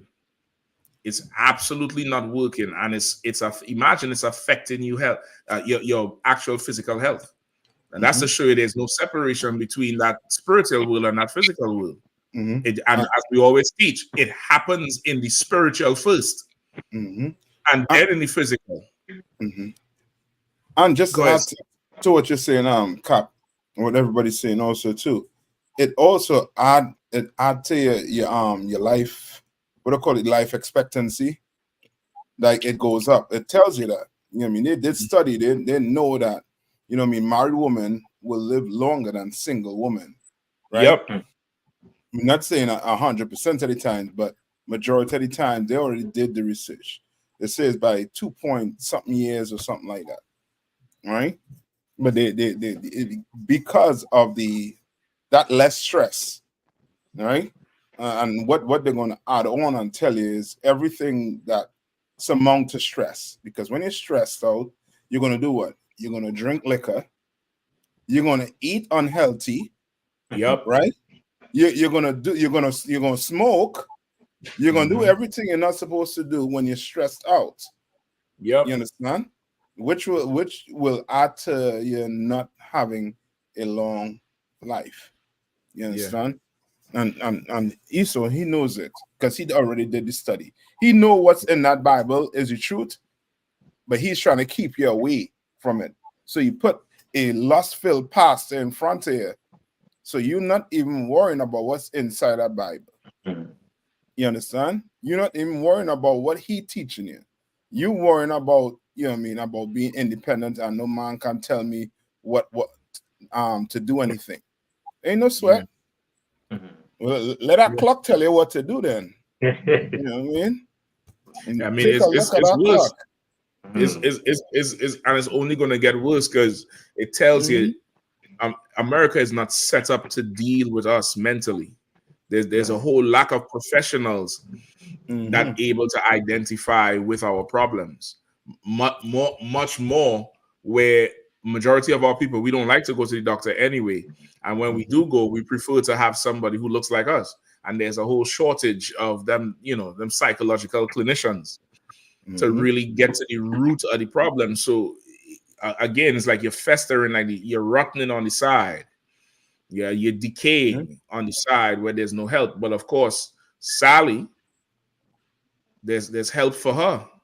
You understand? Miley Cyrus, there's help for her. Taylor Swift, there's help for her. But Yodamas, there's not much help for you outside of the Israelite School of UPK under command of John Yohana. You know what I mean? And so, unfortunately, some of y'all gonna have to be brought to a position where that's your only choice. You got to hit rock bottom. You're like an addict. Yeah, you're gonna have to hit rock bottom before you can actually get the help you need. You so desperately need before you want it. So, like, yeah, go ahead, please. Can we get a precept on what you're talking about? Everybody in the panel is talking about. Can I get Proverbs chapter 9, verse 11, if possible? Yep.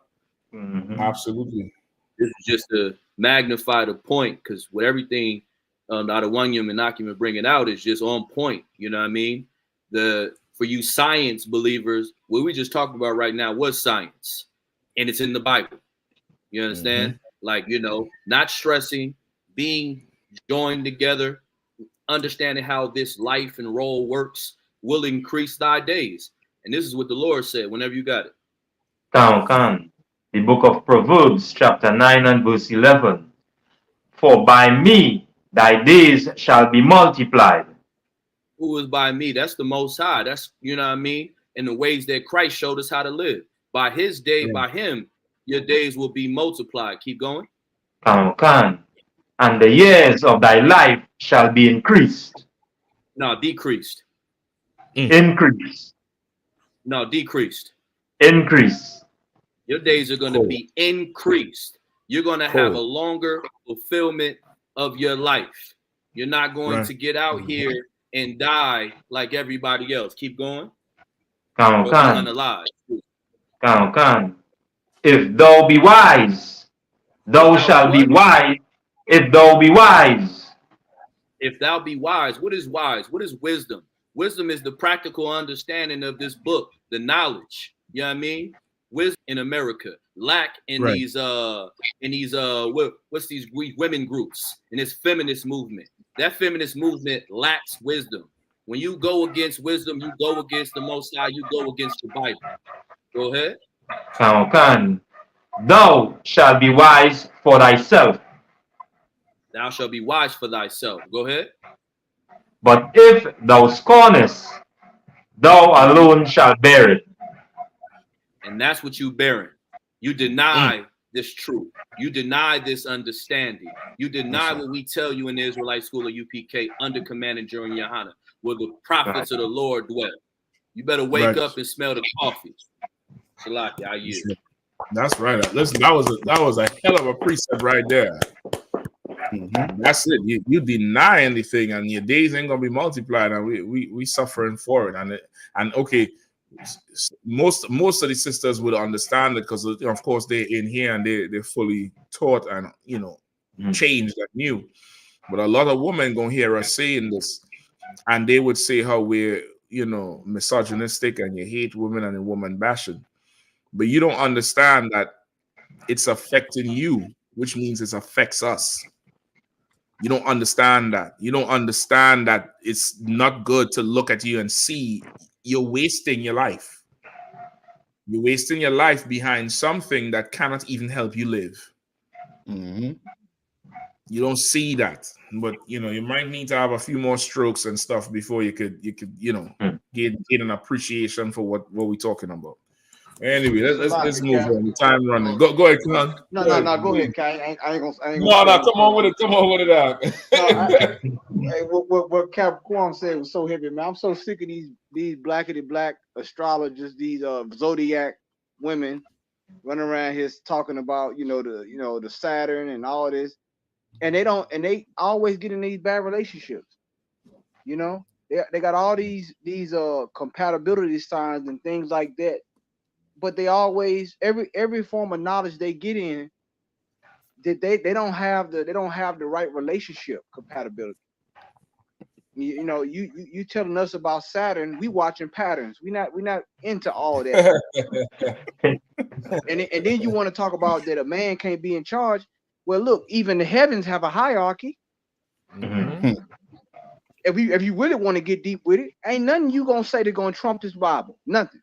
That's right. The Lord gave the sun a time to shine and the moon. He called one light greater than the other. Yep. But they both shine. Yeah. So like I yield. No, you're right. You're absolutely right. So where we going next? Y'all wanna visit Moscow? Boy. Yeah, Putin, boy. This dude right here, I mean, he that's the new boogeyman, boy. That's the new boogeyman. That's Candyman. That's Freddy Krueger. That dude right there. Yeah. I see why they were so scared in England. This they had to start recruiting people for the war from now. Because if he starts bombing people, it's going to be a problem. Yeah, I mean, what's his name? Aleski Novelon.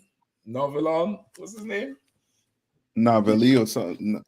Navalny or something like that. Yeah, Navalny. They pull up Navalny.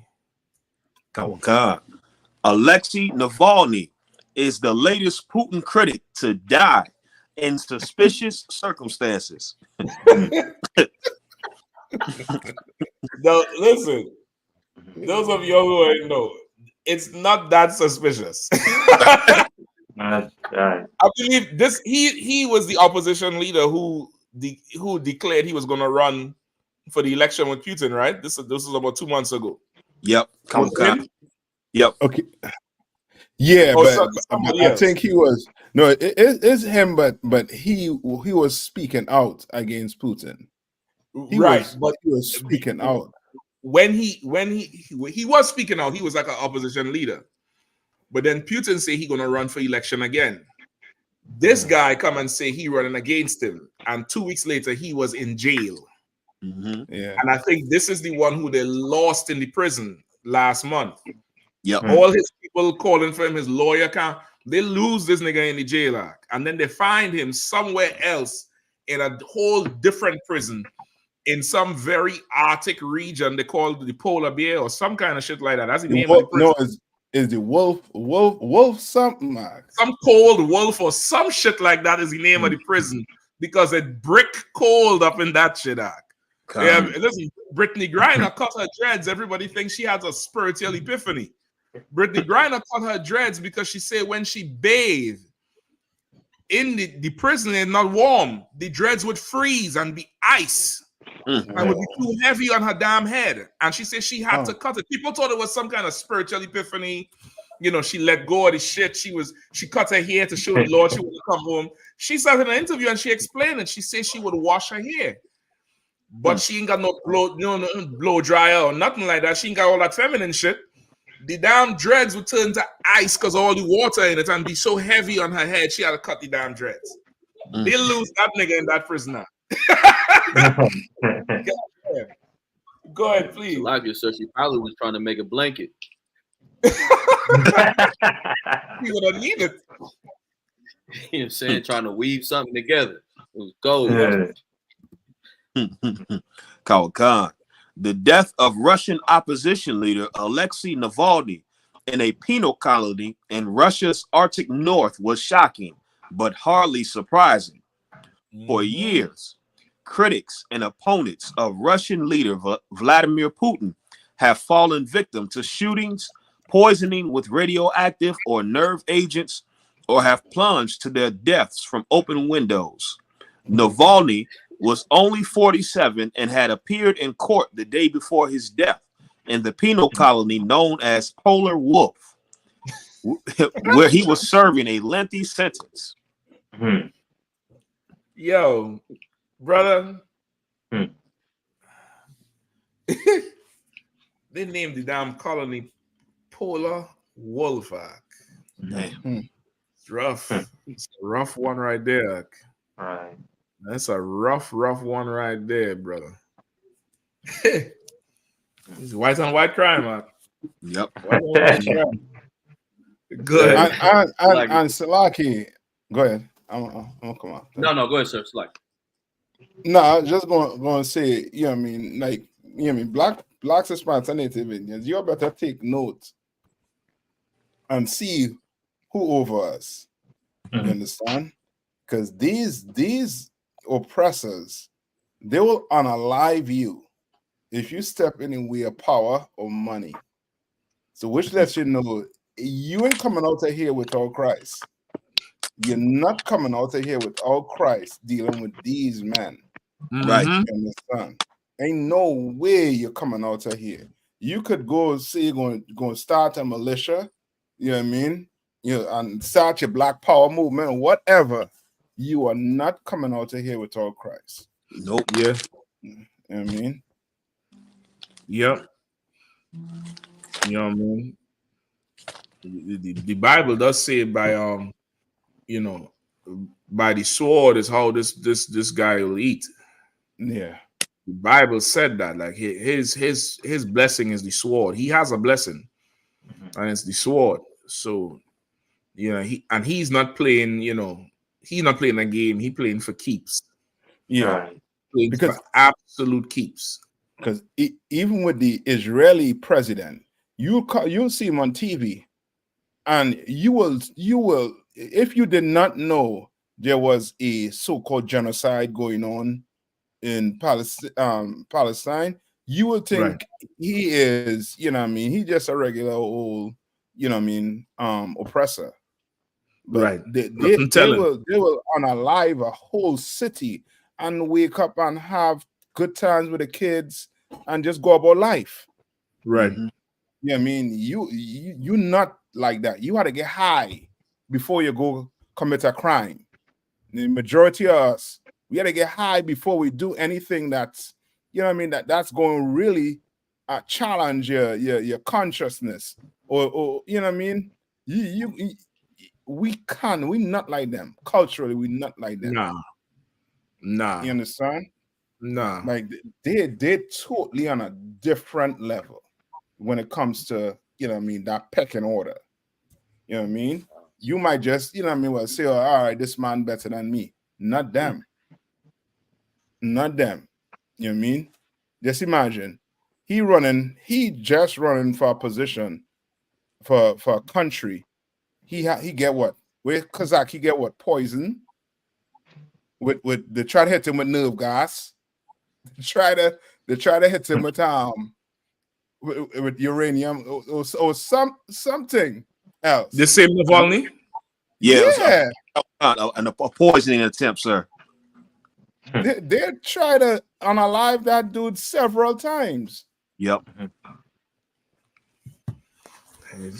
Putin know the expense, the price of having an opposition in this climate. Remember the same thing with, not the same exactly, but similarly with Venezuela, with Maduro. When Maduro stood up against America, and then they had the puppet Guaido, America's puppet. Mm-hmm. And everybody saw how America supported Guaido, and while they had sanctions on Venezuela, was cutting Venezuela off, Guaido was able to get aid in and food in and all type of stuff. So watching that, what could happen. I remember Putin sent over jets over to Venezuela when that was happening. They sent 2 fighter jets to land on the tarmac just to let you know if you all think this is how it's going to happen, we ain't gonna just let it happen just like that. So he has a history of making people disappear. He has some cabinet member left his house on the way to work, on the way to the Kremlin, I believe, and they found his car with the door open. Never made it to work. I'm gonna look up the story now. They found the car with the door open, and the dude never made it in, and he gone. He disappeared. And just to add to, as you're saying that, and if you know what I mean, you black, you know what I mean, Hispanic or Native Indian, and you watching this show and you think America is any different, you know what I mean, you need to wake up. Right. You really need to wake up. I don't know if you all ever heard about these people, these two men, I think there's 2 American that the United Emirates hire to carry out over 100 assassinations in Yemen. Over 100 assassinations in Yemen. You understand? Soldiers? I think ex-soldiers. They have a documentary right now, I think, going on either Netflix or it could be on YouTube right now. And they're telling you that they're basically telling you, giving you the whole breakdown on how what they do and who they went in for, you know what I mean? So to let you know. And then you had what, JFK? Yep. Who you know what I mean? Up to now, they know who do it. They know who did that. Yep. They know who do it. And Lincoln, right in the theater. They knew who did it. You know what I mean? Like they don't, you know what I mean? They don't play. Like right now, if you were to wake up, not even wake up, just do history. When we had Black Wall Street, we had Black Wall Street all over United States.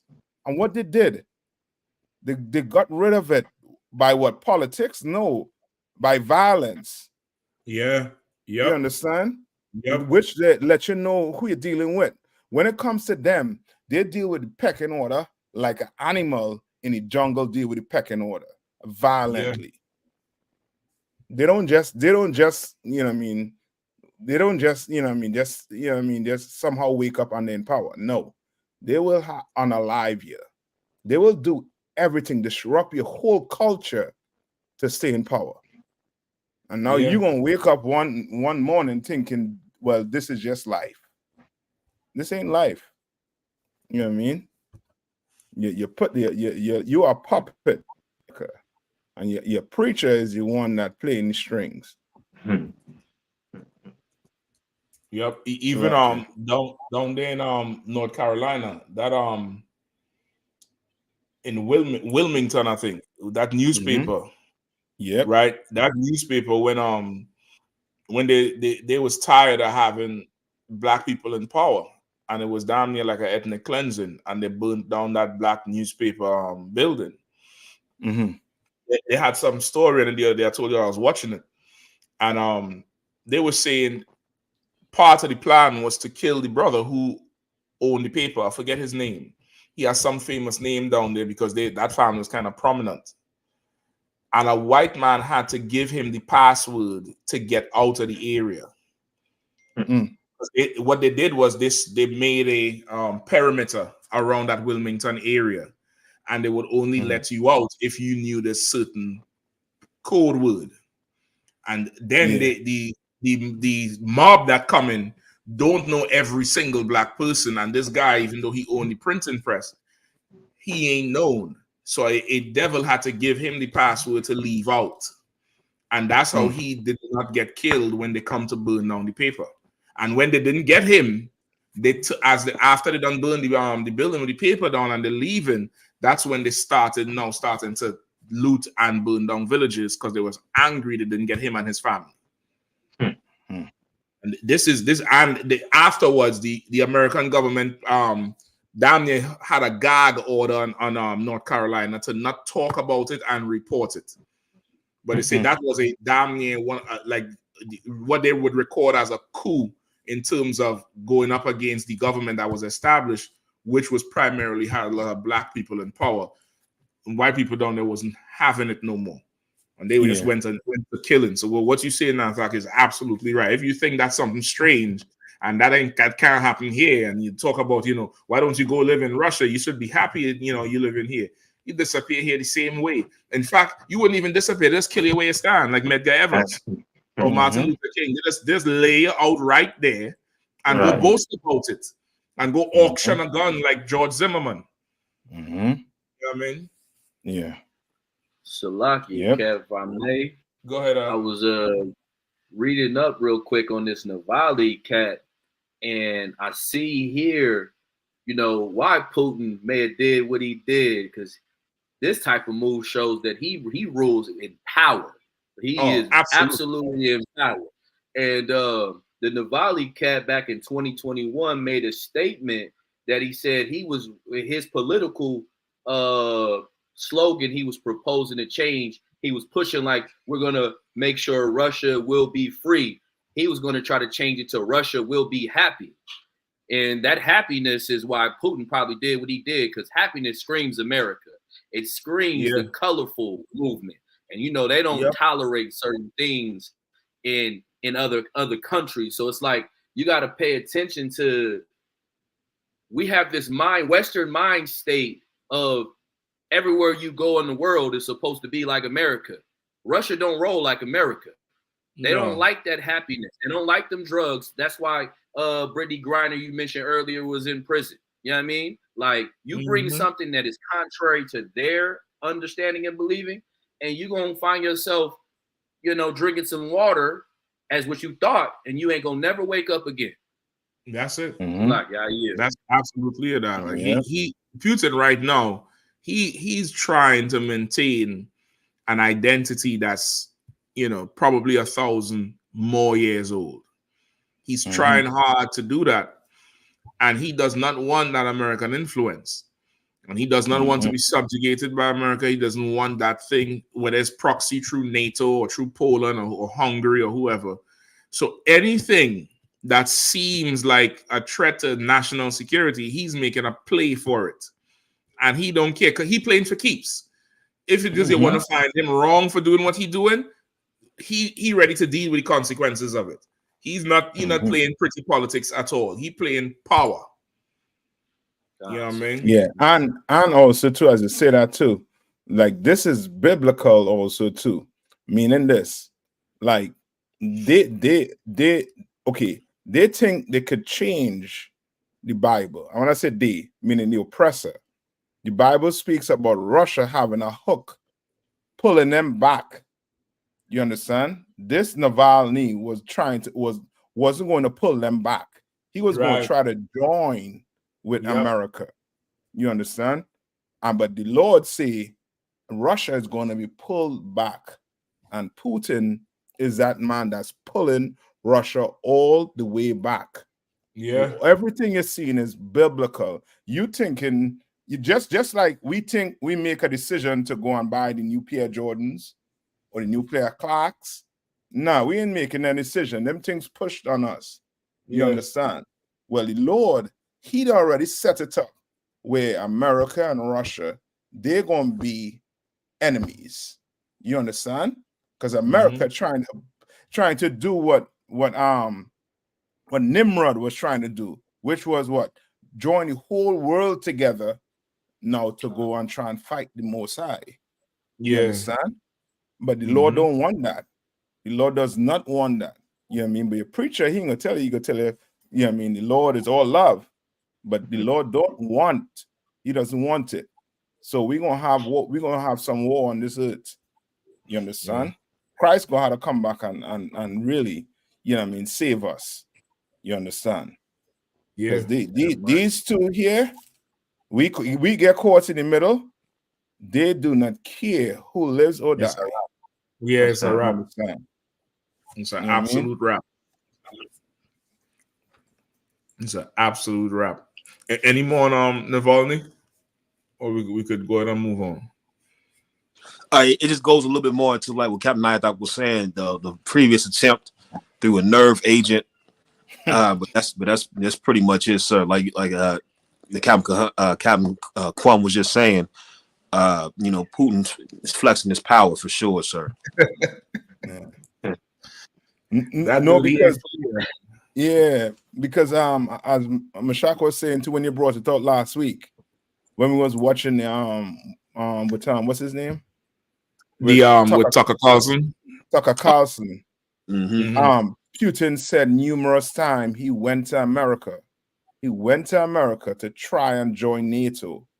And each time he went, they put him down. They said, nah, we can't do that. Nah, we don't, you can't join. You can't join. And then they made a deal. He said, he tell them, don't come east. And 5 times they start doing it in different countries. Yeah. Mm-hmm. And then he was like, yo, with that, and then with the whole play in Ukraine, where the Ukraine had a sitting president or prime minister, and they basically formed a coup right in parliament and kicked him out. I remember. You understand? That was in 2014, I think. Yeah, that was real close after the Georgia Russia conflict. Yeah, but that Georgia Russia conflict was the last straw for Russia. Mm-hmm. They actually sent tanks in there, and they was like, "Listen, there will be no Georgia to fight over," and that's how America backed off of Georgia. But after that, shortly after that, you had that whole taking of power in Ukraine, in Kiev. Because they had a sitting president. Mm-hmm. They went in there and strong arm him and got him out. And what they wanted the move to go on his doorstep. Yes, yeah. and Donetsk were one of those cities that is about a few kilometers away from Russia. They didn't want that situation, and Ukraine was dropping bombs on them, and Russia, Putin used that as an excuse to basically go in. Your oppressor. He always tried to, try to play he's a hero when he was going in anyhow. He could not allow it. You know what I mean? Probable cause. Make it a plausible reason. Look for any reason to make it, to make him blameless. But that's the game they're playing. That's the game they're playing, and we don't want to be caught up in it, like you were saying. Yeah. Man. We can't get caught up in that. Just like with the Palestinian and Israel, we cannot be caught up in that. Because this whole Palestinian and Israel war is good in a way where Black people, Hispanic and Native Indians, we should realize this went on in our slavery. Nations sat by and watched us pick cotton, cut sugar cane. You understand? Sat by and watched America and England and Spain and France raped us, abuse us. You understand? They sat back and watch it. Nobody came to our help. None. Yeah. You understand? And now you're wondering why nobody ain't going to help the Palestinian people. Yeah. You're wondering why? You understand? Them Palestinians is Arabs, right? You got Arabs country around. You know why they ain't going to help? Because America paid off all of them. You understand? Stand by and watch. Yeah, because you have Saudi Arabia right next door to them, Jordan. You have all the Arab countries right next to them. You can imagine you in a country with your kids and your family, and I sitting by and watching them getting picked off one by one. I was paid off to sit back and watch it. You understand? I was paid off. Egypt paid off. Egypt getting money from America. Egypt getting weapons from Israel. So they're gonna sit by and watch it. Just like everybody got paid off to sit back and watch us do slavery. You understand? So now we gonna have to wake up and realize that the earth is against us, because nobody cried for us that they're crying for the Palestinians, and we still going through it today. Yeah, so and we'll join the fight for them. Yeah, you know what I mean. Got a few questions. Go ahead. Captain Nathak, if I may, that intensifies the understanding that money is the root of all evil, because they're accepting money. And then in turn, we act as these other nations in these Christian church, and these pastors, taking $90,000 from old women. Like, we're in the spirit of these heathens, trying to be like them. Like, that's so heavy what you just said. So, like you said, I yield.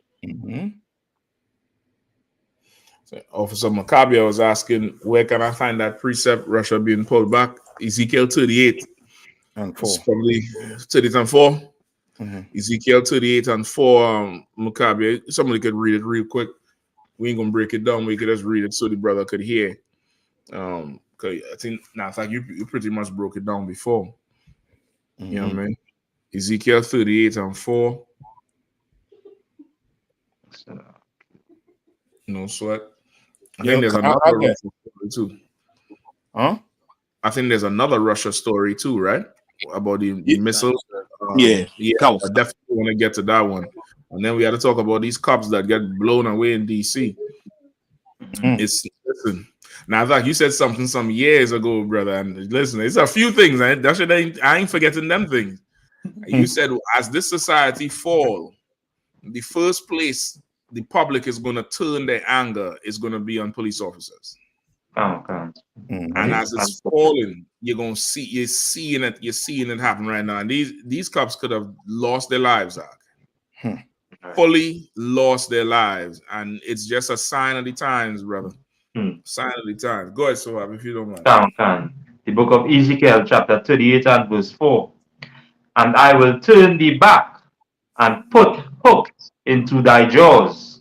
And I will bring thee forth and all thine army, horses and horsemen, all of them clothed with sorts of armor, even a great company, with bucklers and shields, all of them handling swords. Yep, that's exactly what you need, because he turning them back to war, because they was on their way to peace. And that thing that you go look up, that Georgia-Russia conflict, that was the last straw. After that, Russia was not having it. America tried to peel Georgia right off of them, peel them right off and set up bases. They went in there and let off some tanks, brother, and America backed the hell off. And shortly after, this thing happened with Ukraine. So what you see in here, as I was saying, is absolutely biblical. You're not cooling Putin down. You're not out in that fire. You're not stopping that train. The Lord is behind that train. The Lord sanctioned that thing. That ain't happening. Most you could do now is prepare for impact. Most you could do now. And it's proof too is almost like when you're dealing with Esau, like he needs an enemy. Otherwise, it's to him, he just needs, something to unalive. You understand? And the Lord, knows exactly how to rile them up. You know what I mean? So, let them go at it, man. Hell yeah. We just had to sit back and just, watch. Don't go and join no military. Come join the Lord's military here under Command and General Yohana. That's the army you gotta come and join. You understand? And prepare yourself and get ready, because hard times is coming. I'm telling you. That's so right. Go ahead. Also on that precept, if you go to verse 3, that's where it's proven that is Russia. For you brothers and sisters that don't know, we biblical in these scriptures. And when it talks about Meshech, when you look that up in the Bible dictionary, it'll tell you that is the origin of the Russian and Slavic people by definition. So Yep. Yep. Listen, like he's saying, is we for sure biblical in it. You know what I mean? That's exactly, you know, who those people are because of the land, right? Because when you go back to Genesis with Meshach and Tubal, those would be the sons of Japhet. They would be Japhetic people because Japhetic people own the land. But like what Captain Kwame was saying, once they moved Japhet out, they took over the land, and now they are now Meshach and Tubal and Gog and Magog, just like George Washington them now is the American when Red Cloud and Sitting Bull is the real American, if you want to look at it like that. They moved the people off the land and took over. So what he's saying is absolutely truthful and factual, but you don't have to believe us. You know what I mean? At all. You know what I mean? Just, you know, go try to talk to Navalny. And nigga have a prison called Arctic the Polar Wolf. Damn. the thing that's one of the vicious prison you could be in. They say that's one of the hardest prison in Russia you could be in. Say that oppressor went for a walk, came back, and fell out and never woke up. So like here. Yeah, man. Fall out after a walk and never woke up after that. Listen, go ahead. Don't us. Yeah, man. Yeah, I think Twill Williams said with their cameras. There probably was. Putin probably live stream it, but it's for him alone. Right. He probably live stream it, but it's for him alone. Who is this? Kapab Banathi Howard Aslaki say, if I may, can you explain why the Most High chose the second child and not the first? I'm referring to situations like Ishmael, and Isaac, Esau, and Jacob. Now, I thought you want to take it? If you want, yeah. Anybody want to take a crack at it? Let's keep it short too, because we right up on the time. You want me to take it? Yeah, if you want to. If not, I'll go ahead with it. Okay. I'll take you know what I mean. I'll hit on it. You know what I mean. The Lord chose, you know what I mean, Isaac. You understand? Because I believe it was Abraham, and what's the woman named Sarah, and the woman what's the other woman name? Hagar. Yeah. Hagar was being, you know what I mean, what you would call a bee, you know what I mean, to Sarah. And the Lord decided, you know what? I'm going to raise up a son, you know what I mean, with you and Sarah, and call him Isaac. So the Lord chose Isaac. You understand? Yeah. Just like with Jacob and Esau, the Lord chose Jacob. You understand? And you could find the precept in Romans 9 and I believe 22, where he's told you why he did what he did. Yep. He chose Jacob because he loved Jacob. You understand? That's why he chose Jacob. Choose Isaac because he loved Isaac. Right? And now to really get deeper into it and who Isaac is, you're gonna have to come in class and ask the question again. You know what I mean? And you'll get the breakdown on Isaac, who Isaac really was. You know what I mean? Yep. Yeah, that's it. Like the Lord gonna choose who he wants. And the Lord wanted Isaac. Abraham wanted Ishmael. Ishmael is the child of the flesh. Isaac is the child of the promise. You know what I mean? The Lord wanted Jacob. It tells you in the Bible how Isaac liked Esau because he was a hunter and he was out in the field and all that type of shit. But the Lord wanted Jacob. So he chose Jacob. You get the point? Like the Lord gonna choose who he want to choose. You know what I mean? It's fine to have, you know, the firstborn rights. But sometimes the firstborn has rights due to no control of his own. He just come first. And there's times where you look at the firstborn and you be like, we will have no family if you remain first. So like go ahead, please. Check the private message for me. Okay, no sweat. Yeah. So like you know what I mean? Yeah, you're good. Right? the Lord now he could, you know, he look and realize who needs to be there. Okay. You know what I mean? Who needs to be in that seat to make sure his will gets done, which is what needs to happen. His will has to get done, and that's, you know, how it happens. You get the point? As with anything, you know, you get chosen. So that's it. I think that's it on all the questions so far. Let's get them Rockets, man, before we run out of time. Say again? I was gonna say if I can add really quick to it, just if Please, you don't mind. come on, please. Yeah. Hell yeah. Just to further as well, like you gotta also remember the Lord has a favorite of everything. So the Lord decided to make that choice to choose Isaac over Ishmael. You know what I mean? There's all different type of nations, all different type of fowls, all different type of flowers on the earth. The Lord had a favorite flower. He got a favorite bird. He got a favorite people. And he just decided that to be his line of people. And sometimes we have to get out of the mind state of our ways of understanding and remember the Lord's ways are his ways and not your ways. So like, yeah, definitely. Like the Lord ain't getting tied up into no system. He gonna do what he want to do. He gonna do what he want to do. You know, Isaac comes second. Okay, he gonna be first. Judah come fourth. He gonna be first. Get the point? Sir.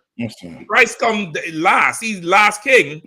He's the first. You get the point? Like he gonna do what he want to do because he's alive. He's something that the other nations don't know about, which is having a God who is actually alive.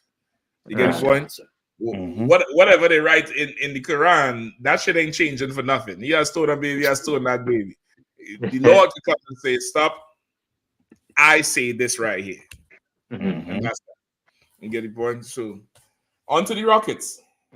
On to the Rockets. Come on. What to know about Russia's nuclear ambitions in space? Russia is preparing to potentially deploy a nuclear weapon in space that could threaten other satellites, raising a national security concern that has overtaken Washington this week after a cryptic warning from the House Intelligence Committee chair.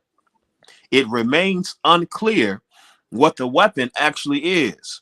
White House spokesperson John Kirby said the weapon was related to an anti-satellite capability that Russia is developing, but stressed the system was not yet deployed. Russia's pursuit of this particular capability is troubling, but there is no immediate threat to anyone's safety, Kirby said. We're not talking about a weapon that can be used to attack human beings or cause physical destruction here on Earth. While the Biden administration has refrained from sharing any further details on the covert weapon system, reports indicate it is a nuclear weapon capable of taking out other satellites. What's this cool now? What's this devil here now? That nigga flexing in his glory, man. That nigga, he pulled something from don't be a menace while drinking juice in the hood. Right. He took start about. I bet you he opened that speech. He opened that speech with, "Do we have a problem here? Do we have a problem?" Huh? Right. Yeah, man. He goddamn, man. He got the Russian flags in the back. He got and that's one missile now with like 4 power missiles attached to it. Good night. I think last year or the year before they came up with some rocket or some missile called Satan 2. Yeah. I don't know if you remember that. The on the side of the missile marks Satan and the number 2 arc. that mean that joint bringing the fire. Oh, listen. He's like, listen. He's like, y'all go ahead and write names on bullets. I'll put a name on a missile. Yeah, that'll be the end of that. Cause so they was like, Putin was like, America, you think y'all the devil? We devils too. We gonna show you. You ain't gonna out devil us. We Satan too. Listen, he probably anoint the damn missile with vodka too. Huh? Bless the missile with some vodka. Go ahead. Kawakan. Russia's history of developing nuclear weapons and anti-satellite weapons, ASAT, offers some clues as to what it may be and the danger it poses to the U.S. Any weapon system capable of attacking a satellite can be considered an ASAT. A kinetic ASAT is one that physically collides with a satellite to destroy it, or it can strike one by detonating ballistic missiles or explosives nearby. Non-kinetic ASATs render satellites useless with electronic warfare, cyber attacks, or lasers.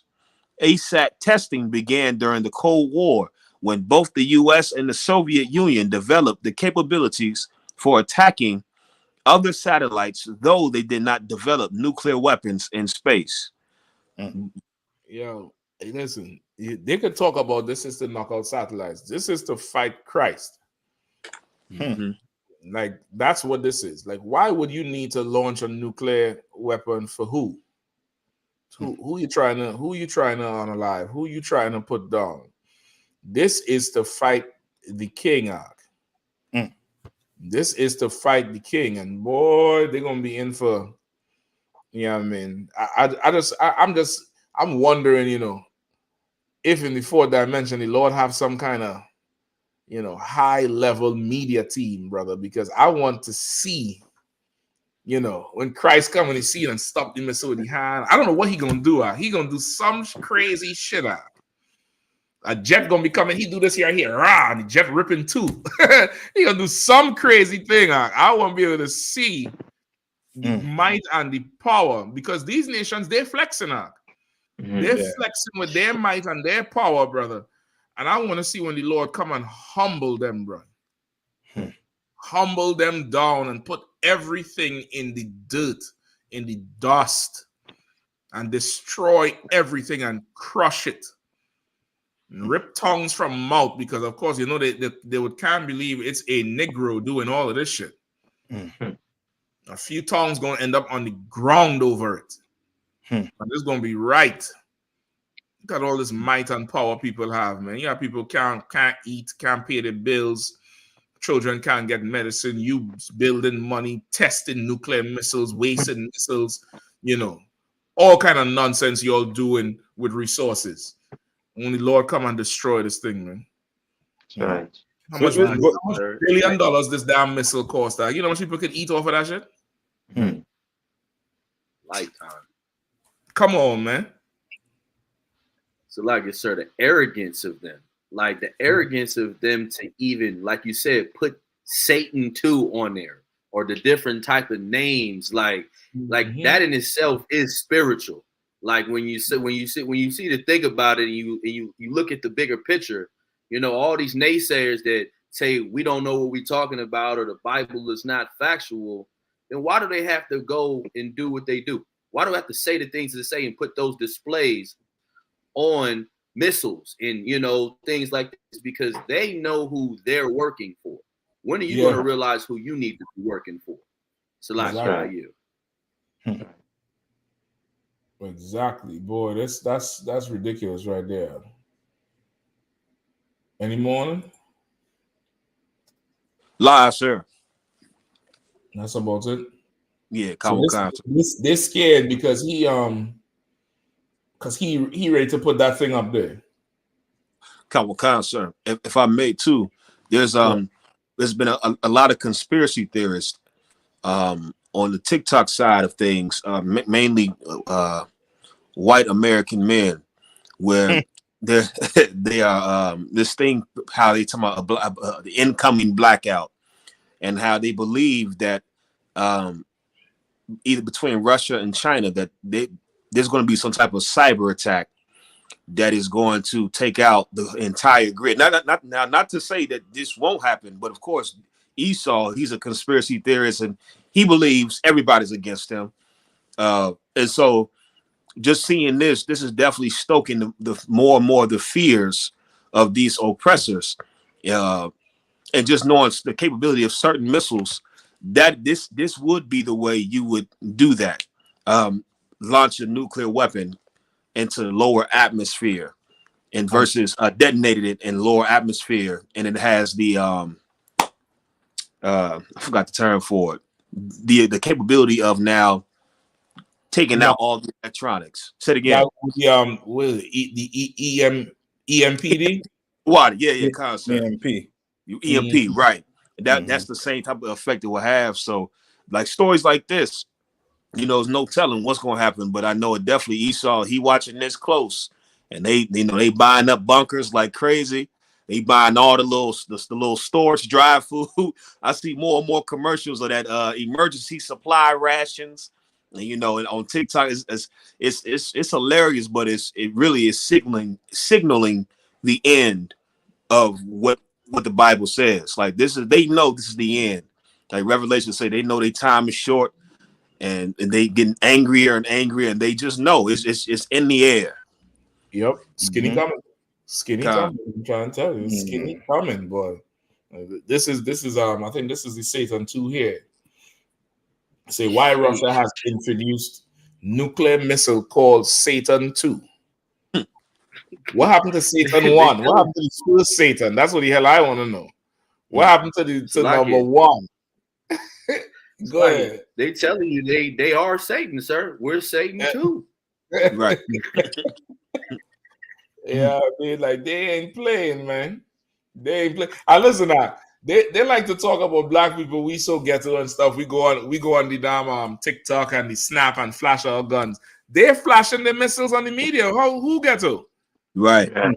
Yeah, I mean, who really gets over this shit now? They talk about, you got that extendo, and why you need a 30 round drum? Why you need a missile named Satan 2? Right. God damn it, man. And nuclear taboo too. God damn it, man. You mad because a nigga got, the drum with the nipples on it. Or the extendo. And you gotta talk about what does one person need a double drum, something. They're stupid and ghetto, this ghetto stuff. Look at them on the internet. Look at you. Nah. What are you doing? Boy. Time for this place to go, man. And they're crying too that I think in that same article that Putin and them more advanced with the whole hypersonic missile system. They're crying about that too. So this here is really Russia may have it, but this is a cry for America government to give more money to the military, basically. At the end of everything here, this is what they're going to do. There's more military, more money going to the military. Right. Yeah, I think Russia going to be ahead of them. I think at one time Russia had one of them jets that they couldn't touch, right? Or probably still do. They still do. They still do. I think it's outside of that Concorde. Is the Concorde that they retire, right? That is not the Concorde. Yeah, the Concorde is the black jet that is, could go so fast that America retired because it was too expensive. Not the stealth bomber. It's the big long one that looked like a Concorde. Yeah, I forgot what it's called, like the X-Men plane. Yeah, it looked just like the X-Men plane. To what? It looked just like, I think it was too expensive to start flying with the gas. They retired that shit, but they say that shit, the range on that and the speed is ridiculous. I think it breaks the sound barrier, and it could go really from America to Russia easily. And it's one of them planes you don't have to do no refueling. Right. But I think Russia has some jet that's just ridiculous in the air too. Yeah. So they for sure coming up. They're flexing on each other with them weapons. Mm-hmm. You know what I mean? Let's get them DC cups before we roll out of here. You know what I mean? Yeah. If you all have it. Calm.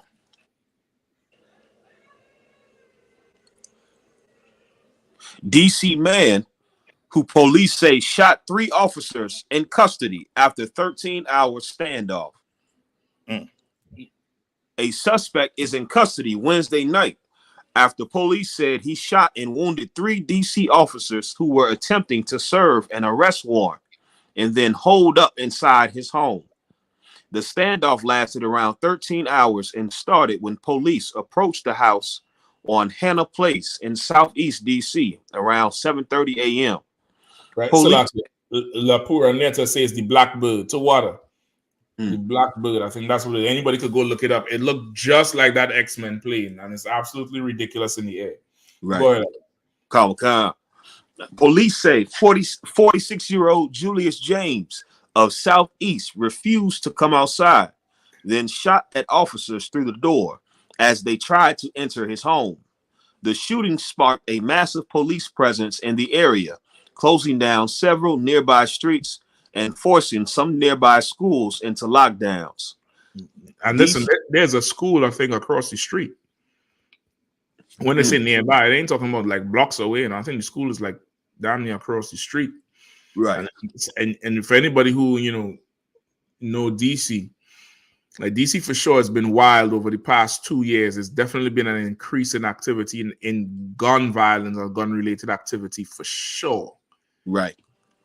But blazing cops out, that's kind of even strange for all the activity that's going on.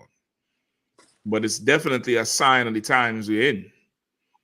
It's definitely a sign of the times like that. Like, I mean, he put them 3 cops down. They, one of them, 2 of them was walking after. One of them, he had to be in the gurney. Even after where they because they did a whole parade for them the day after. I think this happened Wednesday? Thursday morning. The cops is released from the hospital, and all the cops in the district line up and they clapping them, and like a guard of honor. But one of them, I think, is a brother. He on the gurney, he ain't even walking because he doesn't get hit. The other 2, I think, they walking. They got bandages, got shot in their arm or wherever, and they could walk. But he get the wrong end. You know what I mean? And it's bad, and he could have finished them off. Right.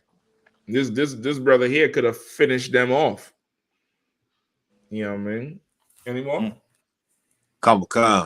It says DC Police Chief Pamela Smith said officers went to the residence to serve an arrest warrant on animal cruelty charges to James on behalf of the Humane Rescue Alliance around 7:30 a.m. Wednesday when James began shooting at them through the door. This morning, our officers attempted to make contact with the individual inside the residence in order to execute the arrest warrant, Smith said. The individual refused to come outside as officers attempted to gain entry. The individual fired upon them. 3 officers who were shot were taken to the hospital. A 4th officer was treated at the scene for minor injuries. Smith said all 4 officers are in stable condition and expected to recover. James is charged with animal cruelty, and charges relating to the shooting and barricade are pending, according to the police. So he done light them up through the door. Damn. Slice is a brother, sir? Yeah, I believe it's a brother. It looked like he was breeding dogs in the house. No, I think they don't have no evidence that it was cruelty, but they say it was like the dogs in the house was in danger. That's what they're saying. They said the dogs was looking toward. But I believe this warrant stems from some incident that happened last year where some dude was punching down on a puppy. Right? I think they're saying this is him, and now they're coming to arrest him for it. I don't know if it's actually him or not. You get the point? Whatever it is that's going on. If he was paranoid, I don't know what it was, but he was not about to let them dogs go nowhere. You got to be in some type of mental disturbance to shoot at the police. This is crazy. Yep, in that manner. And once again, that's more the mental health thing is coming out. But again, signs of the times, like you're gonna go into a place like some of these cops is always talking about they don't have a respect in the public, and you don't know the stress that cops go through. There's a certain amount of neutrality that police officers enjoy, that others like and citizens would not enjoy. But as this place starts falling, the respect that comes with the territory is going to fall too. And in fact, blatant disrespect is going to start to happen. Yeah. You know what I mean? It's just going to start to happen. Salaki, sir. Because, and especially with this thing that's going on in DC, there's been a lot of misinformation going on too with this Bowser Pinto plan. But definitely this new plan, this bill that they're trying to put out, the Secure DC Omnibus Bill. Many people have probably heard about it already, or if not, it's Muriel Bowser and Councilwoman Pinto's plan to secure DC. And they have, I had to go and read the actual bill. I was gonna make a video on it. I'm still gonna make a video. Please. But I was watching a lot of the videos on TikTok, and a lot of people are putting a lot of misinformation out there. So I went to go read the actual bill, and the bill is still pretty bad and what they're trying to do. Pretty much they're targeting young Black youth in the city. Just the way the bill was written, a lot of the things that it mentions. The language. Yeah, the language. Yeah, it's very Salaki Kazak. This comes from them small hats. I don't care what they say, this comes from them small hats. Because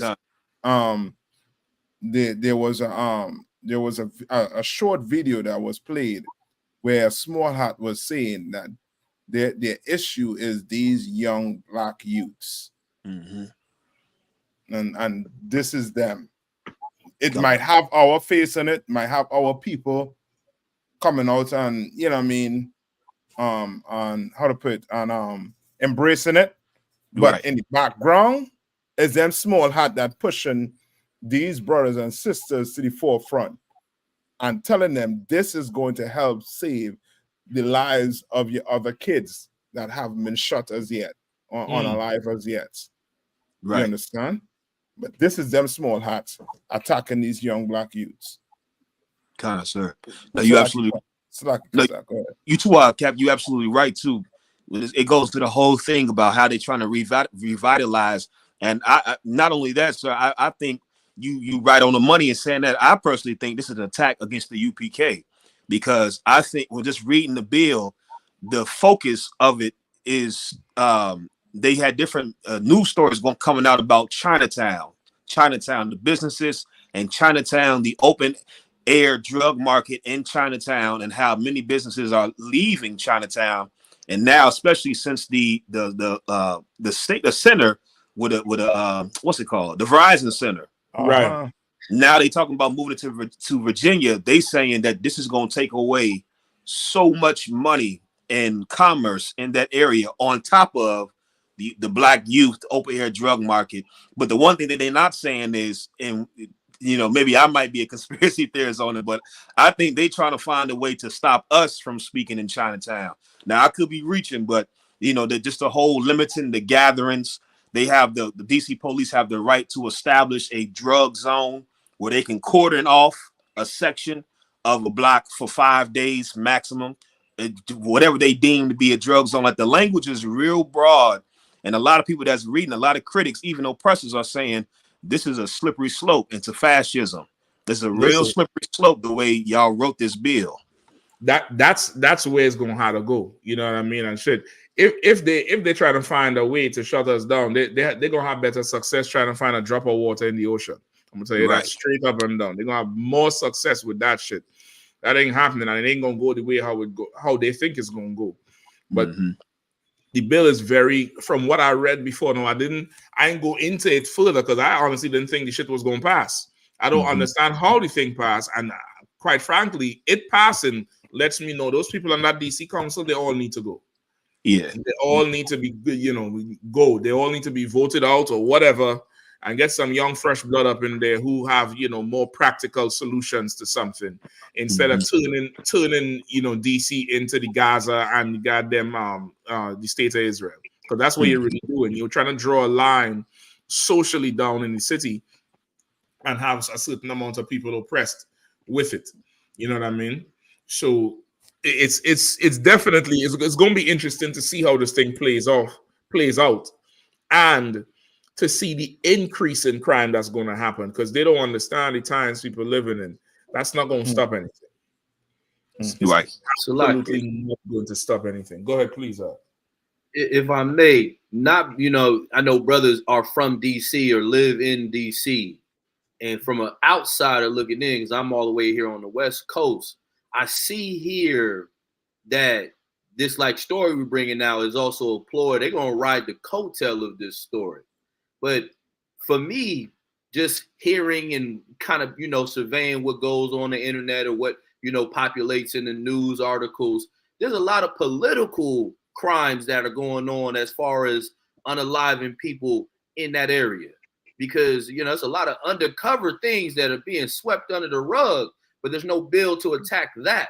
So the fact that they're making this a point to leave an open language in regards to being able to have this bill interpreted and shifted in ways that benefit them should definitely be something that we as a people recognize and have a heightened awareness of, because these two individuals are going to be the detriment for Black and brown people in that area. And I know right now we already dealing with the overrunning of all the heathens coming in that area, from what I understand. So the black and brown people that are left, man, they trying to really wipe us out if this is what's going on. So, brother, it's damn near there's no like they push most Black people to the outskirts. Most Black people is living on the outskirts right now, and it's getting thinner and thinner. Meanwhile, more housing is going up in DC, but prime expensive housing, like an apartment in downtown DC is about $5,000 a month, $6,000 a month. An apartment, and that's probably a 1-bedroom. So which lets you know these devils that working in DC getting paid way more than you on the same job, because you can't afford that as a mortgage. They're paying that for an apartment. You understand? They're paying that for an apartment. And you were so right with the political stuff, because just with last month, some dude who was working in Trump campaign get laid out in DC. That's what I'm saying. This last month. Yeah, somebody get laid out. I think about 6 or 8 weeks ago. Carjackers jacked the FBI agent, pull him out the damn car, pull her out the car, take the damn car. When they realize it's an FBI car, they drop the car in the alley and roll to hell out. You get the point? Then what it was last week, an FBI agent steals an FBI contractor. Steals the FBI agent's car to get his access passes, because through some encrypted email, he gets word that somebody trying to kill him, and he's locked out the FBI. So he steals the car to get the info to go in there and see who it is trying to run him down. Now they ain't talking about all of that. They ain't talking about all of that, like what you're saying. So the thing is definitely getting to a point where it's like, you know, what the hell is going on? Not to mention, right in Chinatown where the camp is, right across the street, there's a Walgreens. I don't know if you all remember. People in DC would know that Walgreens been getting hit probably once a month.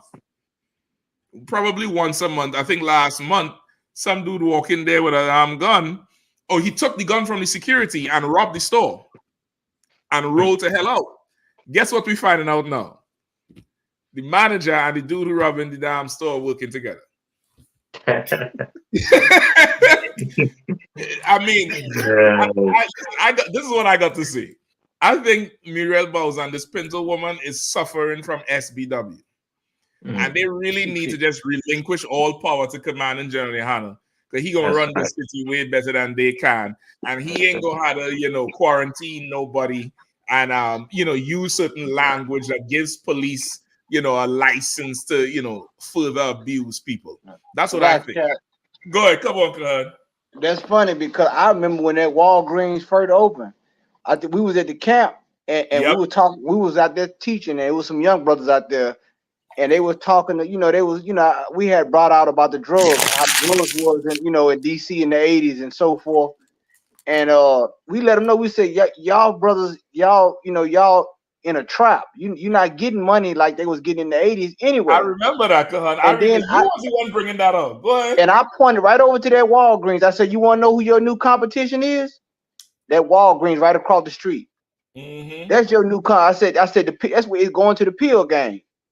And they were laughing at first, but then they looked at serious because they know, you know what I'm saying? We ain't that far. We from the same place. We ain't that far. We from the ghetto. So we know what's going on. That's the plug. Walgreens, CVS. That's your competition right there. You know what I'm saying? So we let them know right there. The drug market is still there, but you gotta have a degree to be a drug dealer now, and a white coat. Dang. So I yield. No, you right there. You absolutely right. Yeah, I mean, let's hold on, man. I'm trying to get the articles for you all here, or at least the headline, just to show you all what the hell is really going on in this place while they're trying hard. Right.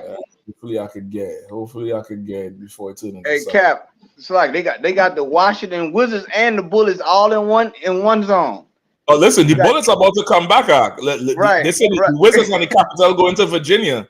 It's whatever sports team playing there is going to be the Bullets. Exactly. You know what I mean? The Washington Hollow Points. You know what I mean? This is it here. This is 4 days ago, February 14th. Store manager charged in robberies at Chinatown Walgreens. This is across the street from the camp. But you know, if you think you're going to cloak something, some sort of language to cripple the Lord's work, you're gonna have a sad thing coming, and it ain't gonna be from us. It ain't gonna be from us. We're gonna be in the Chatham County Fairgrounds celebrating the Lord's Passover, and you're gonna get caught in your own deceits. You're gonna get caught up in your own language, in your own deceits. I think part of that bill, they say the cops is free to chase people now and use deadly force. Wow. Sir. When before it was illegal to chase anybody on bike, on car, chases through the city was illegal. It was absolutely illegal to do it. Now they're saying if the cops deem it necessary because you just too erratic, they could just put you out. And that'll be that. So that means you're going to be able to get shot in the back. You get shot in the back, front, back, and side to side. Like, they don't have no rules and regulations. I mean, if you carry a firearm, you know you're supposed to follow certain rules. They just wipe the firearm rules and regulations out of the picture then. That's crazy. Listen, that's why I thought it wouldn't pass. I'm absolutely shocked this thing gets through. I'm absolutely shocked. Well, we're gonna see. We're gonna see. That's a lot of what they're gonna do with it. Go ahead, Priest. And like it's heavy bringing it out because they see these cities see where they know where it's gonna go nationally with this war, and this so-called election is going to put it in turmoil even more. But they trying to lock these cities down. They know what's coming. You know what I'm saying? And to be frank, they really want to shut down social media because we talking too much. We getting too many ideas. We putting our heads together. You know what I'm saying? We putting our money where our mouth is.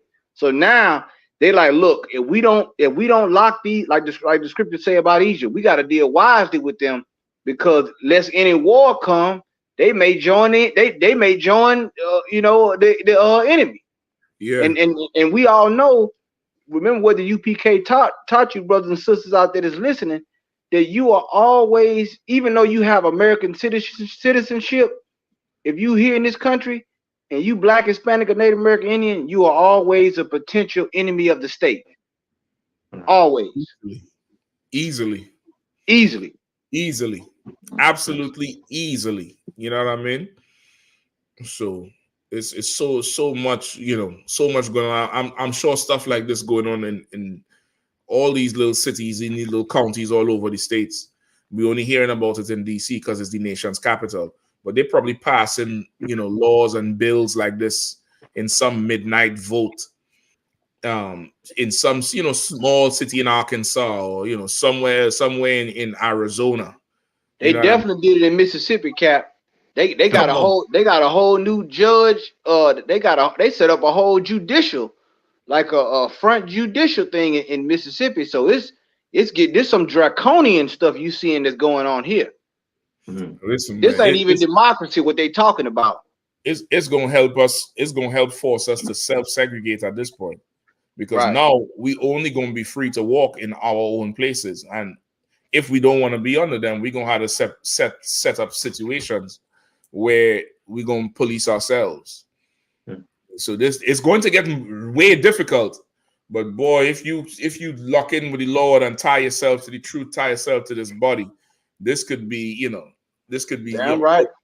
It could be a come on. If I could, that's why they need to make their way down to North Carolina for the Passover. Come on, man. You know what I'm saying? With Command and General Yohana, hosted by Captain Nathak and the brothers and sisters in Carolina. That's why they got to get, because we got things that we got to discuss. The welfare of our people. A lot of people that have skills and resources and things. You should come down to the Passover.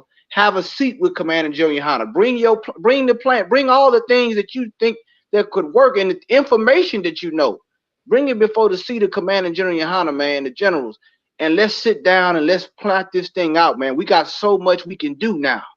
You understand? The Lord is he's starting to loosen some of these shackles and the yoke off our neck a little bit. He's starting to loosen this thing, man. We're getting a little we still in captivity, but our scope and the broad of our reach now is so much further now. Yeah. So like I yield.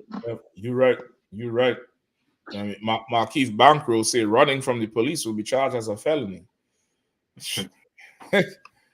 Listen, brother, come to the Passover like Captain Gunn said, man. Pay that $200, man. Come on down, support the truth. Pay your tithes. 10% of all the increase and earnings must come in to the priests and prophets of the Lord. Send them in ISUPK.com. Go and pay your tithes, pay your Passover free, man. Don't be slack with your duties and your responsibilities. Get it all handled. Lock in. Now is not the time to play. Playtime was over, man. Playtime was over. It's almost like COVID was the bell that ended recess. You know what I mean? We downhill now. We running downhill now. Get on board and lock in, because you're getting ready for that ride. The Lord is going to turn this place upside down. Lord Allah, we'll be back next week. Come down to North Carolina, Feast of Purim, Thursday, Friday, Saturday, man. They're going to be doing it big down there in Charlotte. And we're in South Carolina now, Greenville, South Carolina. The openers in Greenville, the closing is in Charlotte, and then camp in Charlotte Saturday. Come on down, man. Everybody gonna be down there. Make it down there, man. Come on through. We're gonna warm up the Carolinas for that Passover, man. That's right. April 20th, boy. We're gonna be flooding. We're gonna be like ants on the field, man. That's right. Ants on the field celebrating the Lord's Passover. Pay your tithes, support the truth. Look out for Command and General Yohana this Monday live on Black Watch with the Heavy Hitting Crew live at 9 p.m. Check him out. Share, like, and subscribe. I want to say to all the brothers and sisters that have been supporting, and all the captains and officers that come through every Saturday night. Captain Nathak holding down the Carolinas as usual. You know what I mean? Captain Kahan holding down the South Texas, Louisiana, all over. Captain Quam holding down the Pacific Northwest and West Coast, man. Right there in tandem with Captain Gadal Hasalakia, Officer Kazak Ahmad. That's right. Officer Sawapia always helping us out, man. Next week, Lord alone, weather permitting, man. See you all in Israel. Shalom. Shalom.